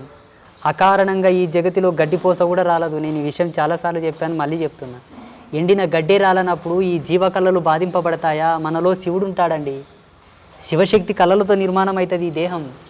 ఈ దేహం కృషిస్తుంది, నశిస్తుంది, యాతన పడుతుందంటే భగవంతుడి యాతన పడ్డట్లే లెక్క. గురుగారు, కారణాలు ఉంటాయండి. కారణాలు లేకుండా ఏం జరగదు. అంటే మొత్తంగా చేతబడులకు మీరు చెప్పే పరిష్కారం వాళ్ళను సముదాయించి పంపడమే అంటారా? పరిష్కారం కూడా చేస్తాం. మొన్న ఒక ఆయనకు చెప్పిన, కొన్ని సామాన్లు ఉంటాయి తెచ్చుకొని నేను ఇంటికి వచ్చి మంచిగా బందోబస్తు చేసి వస్తా అని చెప్పిన. బందోబస్తు చేసి వచ్చిన ఇంటికి పోయి. క్లియర్ అయిందా స్వామి ఆయన సమస్య? ఎందుకు కాదు స్వామి, ఎందుకు కాదు? అన్నీ అవుతాయి. చేస్తే అన్నీ అవుతాయి, చేయకుంటే ఏవి కావు. మీరు ఇప్పటివరకు ఇక్కడ వచ్చిన టైంలో ఇప్పటివరకు అతిపెద్ద మేజర్ సమస్య ఎవరికైనా వచ్చిందా? అంటే బాగా ఇబ్బంది పడుతున్నారు, ఎవరి వల్ల సాధ్యం కాలేదు, దానికంతా కూడా ఈ ప్రేతాత్మలు ఆత్మలే కారణం, వాటిని మీరు పరిష్కరించారా? అటువంటి మేజర్ సమస్య ఎప్పుడైనా మీ దృష్టిలోకి వచ్చిందా? ముంబైలో ఒకటి చేశాను. చెప్పండి గురుగారు. ముంబైలో ఒకటి చేశాను, బెంగళూరులో ఒకటి చేశాను, హైదరాబాద్లో ఒక 2 చేశాను. వాళ్ళ వివరాలు కూడా చెప్పమంటావా? లేదు గురుగారు, అసలు ఏం జరిగింది వాళ్ళకి వచ్చిన ఒక్క ఉదాహరణ చెప్పండి మాకు. ప్రేతాత్మతో బాధపడుతున్న వాళ్ళు ఒక 2 ఫ్యామిలీస్కి మనకున్న విజ్ఞానంతో వాళ్ళకి మంచి చేసినాం. ఇంకొకటి ఏంటంటే, కొన్ని సందర్భాల్లో విఫలం కూడా అయినాం. మా యొక్క శక్తి కొన్ని సందర్భాల్లో ఓటమి కూడా చవి చూడాల్సి వస్తుంది. ఎలాగంటారా? అవతల వ్యక్తి అంత ఫైనల్ స్టేజ్లో వస్తాడు, అయిపోయింది లాస్ట్ సెకండ్లో వస్తాడు. ఎంత మంత్రశక్తిని వాడి ఎంత తపను పురమాయించాలని చూసినా అక్కడ పవర్స్ ఎక్కువ ఉంటాయి కాబట్టి ఓడిపోతాం. కొన్ని జరిగినవట నా జీవితంలో. కొన్ని చవి చూశాను, కొన్ని దిగ్విజయంగా సంపూర్ణంగా మంచిగా దేవుడు చేయగలిగాను. ఆ గర్వం అయితే ఉంది నాకు. అక్కడ ఎదురైన అనుభవాలు ఏంటి స్వామి మీకు అక్కడ ఆ ప్లేస్లో పోయినప్పుడు? వాళ్ళు ఏడుస్తారు, వాళ్ళు ఏడుస్తారు, బాధపడతారు. గురూజీ ఇన్నేళ్ళు ఏగినాం, బాధపడ్డాం, సఫర్ అయినాం, ఇప్పుడు బాగా అయింది, మంచిగా ఉందని పొగుడుతారు. ఆ పొగుడుతలకు మేము లొంగం. సరేనమ్మా మంచిదంటాం, వస్తాం ఇంటికి. మీరు చెప్పినట్టు బెంగళూరులో కానీ ఇంకో చోట కానీ అసలు జరిగింది ఏంది, అక్కడ మీరు చూసింది ఏంది, దాన్ని ఎట్లా పరిష్కరించారు? బెంగళూరులో ఒక మంచి ఇంట్రెస్టింగ్ కథ ఏంటంటే, వాళ్ళు కొత్త ఇల్లు కొన్నారు. ఆ కొన్న స్థలంలో గర్భిణితో మరణించిన ఒక స్త్రీని పూడ్చిపెట్టారు. అయితే ఆమెకు భర్త యందు అధిక ప్రేమ ఉండేది. Okay okay okay. ఇవల్ల చెప్పకూడదయ్యా దీనిలో. లేదు, ఏం కాదు గురుగారు. అంటే మనం వాస్తవంగా జరుగుతున్నది ఇట్లా ఉంటుంది. ఇన్సిడెంట్స్ ఉన్న వాళ్ళందరూ వస్తారు ఇడికి. నో ఇష్యూ గురువారు, అది వాస్తవంగా తెలియాలి కదా, బయటి ప్రపంచానికి తెలియాల్సిందే కదా. అయితే చెప్తా సరే, ఏమన్నా కానీ నా తిప్పలు నేను పడతా, నా తంటాలు నేను పడతా. ఆ అమ్మాయి ఆ స్థలమును వీడి పోలేపక అక్కడికి వచ్చే వాళ్ళని ఎవరిని కూడా సుఖంగా ఉండనివ్వాల. ఆల్రెడీ ఆ ఇంటికి వచ్చిన వాళ్ళని చాలామందిని ఇబ్బందులు పెట్టింది. ఎవరైతే ఆ ఇల్లు కొన్న వాళ్ళు ఉన్నారో వాళ్ళు ఇక్కడికి రావడం జరిగింది. మా అబ్బాయికి యాక్సిడెంట్ అయ్యిందని, వాళ్ళ అమ్మాయి కొన్ని పిచ్చి పిచ్చి చేష్టలు చేస్తుందని, వాళ్ళ ఆయనకు కొంత ఇబ్బందులు వచ్చినాయని వచ్చారు. ఇక్కడికి రాగానే నాకున్న బలంతో నేను కొంత బాగా డిజిటల్ స్కానింగ్ చేసి చూశాను. డిజిటల్ స్కానింగ్, ఉత్త స్కానింగ్ కాదు. అక్కడ ఒక ఆత్మతో ఉందని, ఆ ఇంట్లో ఎవరిని ఉండనివ్వదని కొన్ని వివరాలు తెలిసినాయి.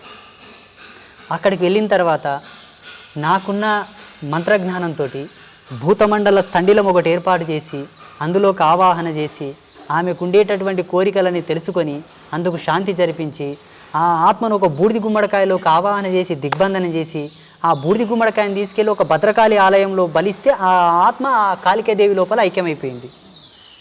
మొత్తానికి ఆ సమస్య ఆ తల్లి ఎవరైతే ఉన్నారో ఆ స్థలంని ఆక్రమించిన దేవత, ఆ తల్లి ఆత్మ కాదు తల్లి, ఆ తల్లి ఆ భద్రకాళి లోపల ఐక్యమైపోయింది. నేను మాటిచ్చిన నేను అమ్మవారిలో ఐక్యం చేస్తా అని. మీరు సినిమాలో చూసినట్టు నేను అదే అడుగుదాం అనుకుంటున్నాను. వాళ్ళ ఆకారాలు కానీ అట్లాంటి సిచ్యువేషన్ అంటే మనం చాలా మటుకు సినిమాలో చూస్తుంటే ఒళ్ళు గగురు పొడిచే అంశాలు ఉంటాయి. సినిమా ఎలా ఉంటుందంటే, సినిమాలో కొన్ని గ్రాఫిక్స్ కొన్ని మసాలాలు చేస్తేనే వాళ్ళకి డబ్బులు ఉసులు అవుతాయి. ఒక యథాతథంగా తీస్తే వాళ్ళు కంపెనీ మూసుకొని పోవాలా. సినిమాని అంత నిజంగా ఆ సినిమాలో చూపించినట్లు ఆత్మలు అంత భయంకరంగా ఉంటాయి. ఉంటలే, వేస్ట్ అంత ట్రాష్. నేను అనుభవంలో చూశాను కదా, ఆమెకు మాట ఇచ్చాను. ఈ స్థలంలో ఎన్నాళ్ళు నీవున్న ఆశావాదివై మిగిలిపోతావు. భగవంతుల్లో ఐక్యమై ఉత్తర జన్మను తీసుకొని సుఖ సంతోషాలతో నువ్వు జీవించాలని ఉందా లేదా? ఉంది. అయితే ఆమె ఆత్మకు ఉత్తర జన్మను పొందడానికి హక్కు లేదు. హక్కు కలగాలంటే జగన్మాతకు ఐక్యమైతే ఆమె విధిలిస్తుంది ఆ జన్మ. గురుగారు అందుకే ఆ తల్లిని అందులోకి ఆవాహన చేసి మళ్ళీ బూడిద గుమ్మడికాయలకి ఎందుకు తీసుకురావాలి? సినిమాలో చూపిస్తారు గాజు సీసాలో బంధించడం, అది ఇసుకలో పాతి పెట్టడం, ఒక బొమ్మలకు పిలిచినట్టు. స్వామి ఇంకోటి మనం చాలా చూస్తుంటాం. జస్ట్ వినే ఓకే ఓకే గురుగారు. బూడిద గుమ్మడికాయకు శాస్త్రీయమైనటువంటి కొన్ని ప్రామాణికమైన సూత్రములు ఉన్నాయి మన ధర్మంలో. అందుకే ఇళ్లలో కడతారు చూడండి. అవును, గుమ్మాని కడతారు. అందులో అమ్మవారికి సంబంధించి బూడిద గుమ్మడికాయకు సంబంధించి చాలా దగ్గర సంబంధాలు ఉన్నాయి. బూడిద గుమ్మడికాయని పాతకాలంలో వంటకాల్లో వాడేవాళ్ళు. ఇప్పటికి బూడిద గుమ్మడికాయని ఒక రకంగా వంట చేసుకొని తింటే, ఒక రకంగా తింటే మనకు కొన్ని భయంకరమైన వైరస్ల బారి మనం కాపాడబడతాం. అలా ఆ తల్లిని ఆ అమ్మవారి లోపల ఐక్యం చేసి మళ్ళీ ఒక జన్మ తీసుకోవడానికి సాహసం చేశాను. వాళ్ళు సంతోషంగా ఉన్నారు, ఆత్మ కూడా సంతోషంగా ఉంది.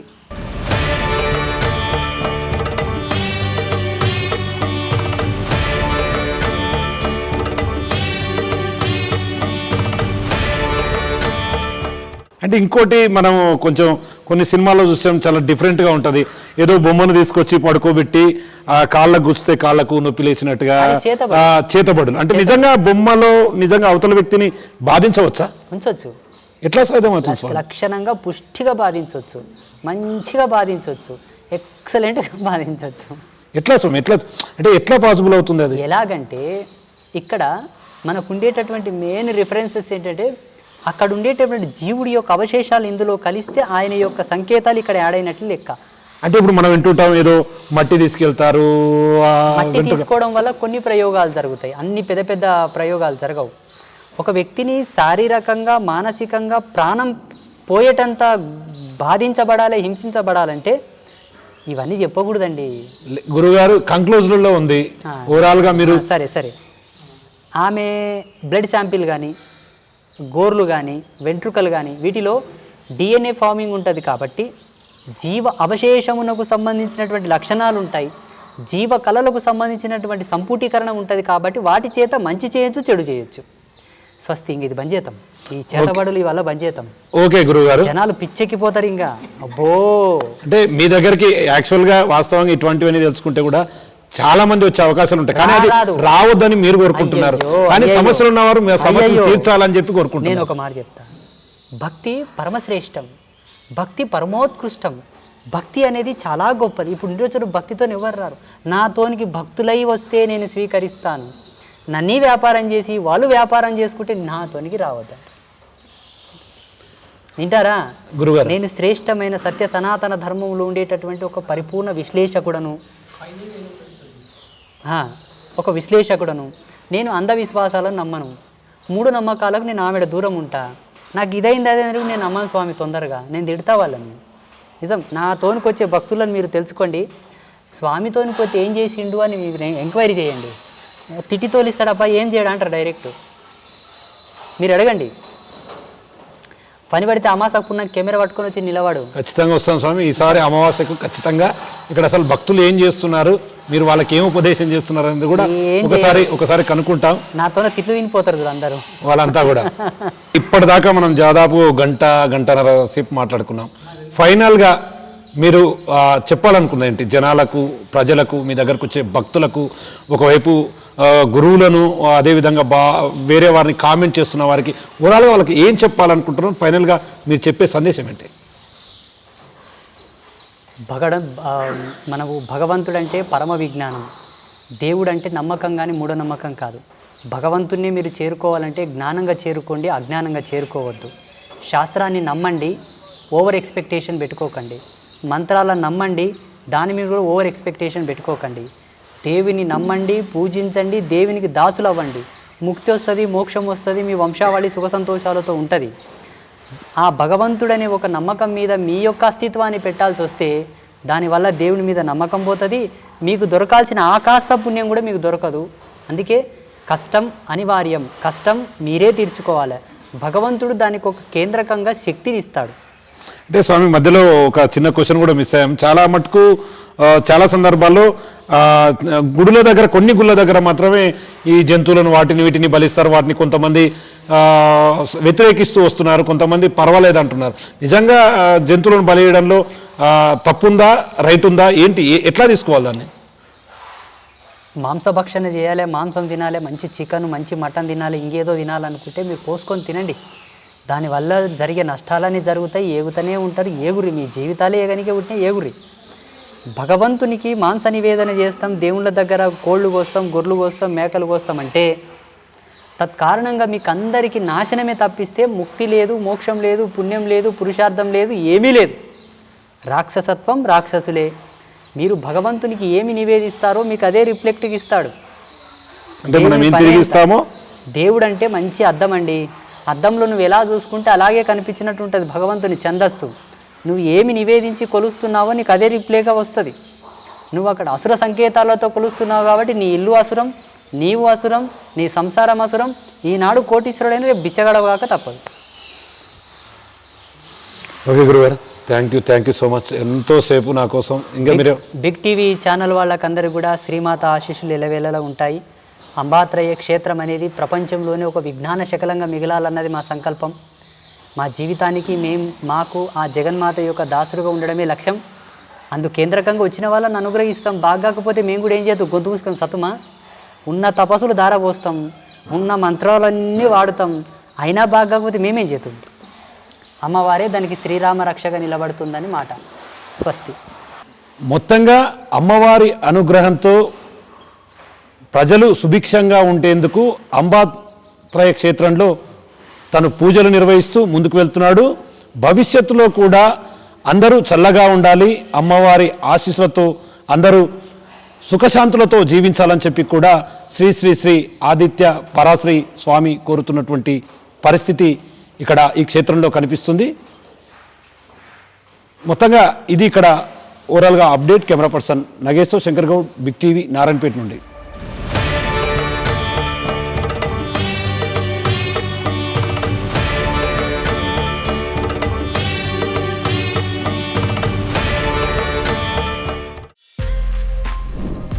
For more videos like this, subscribe Big TV channel.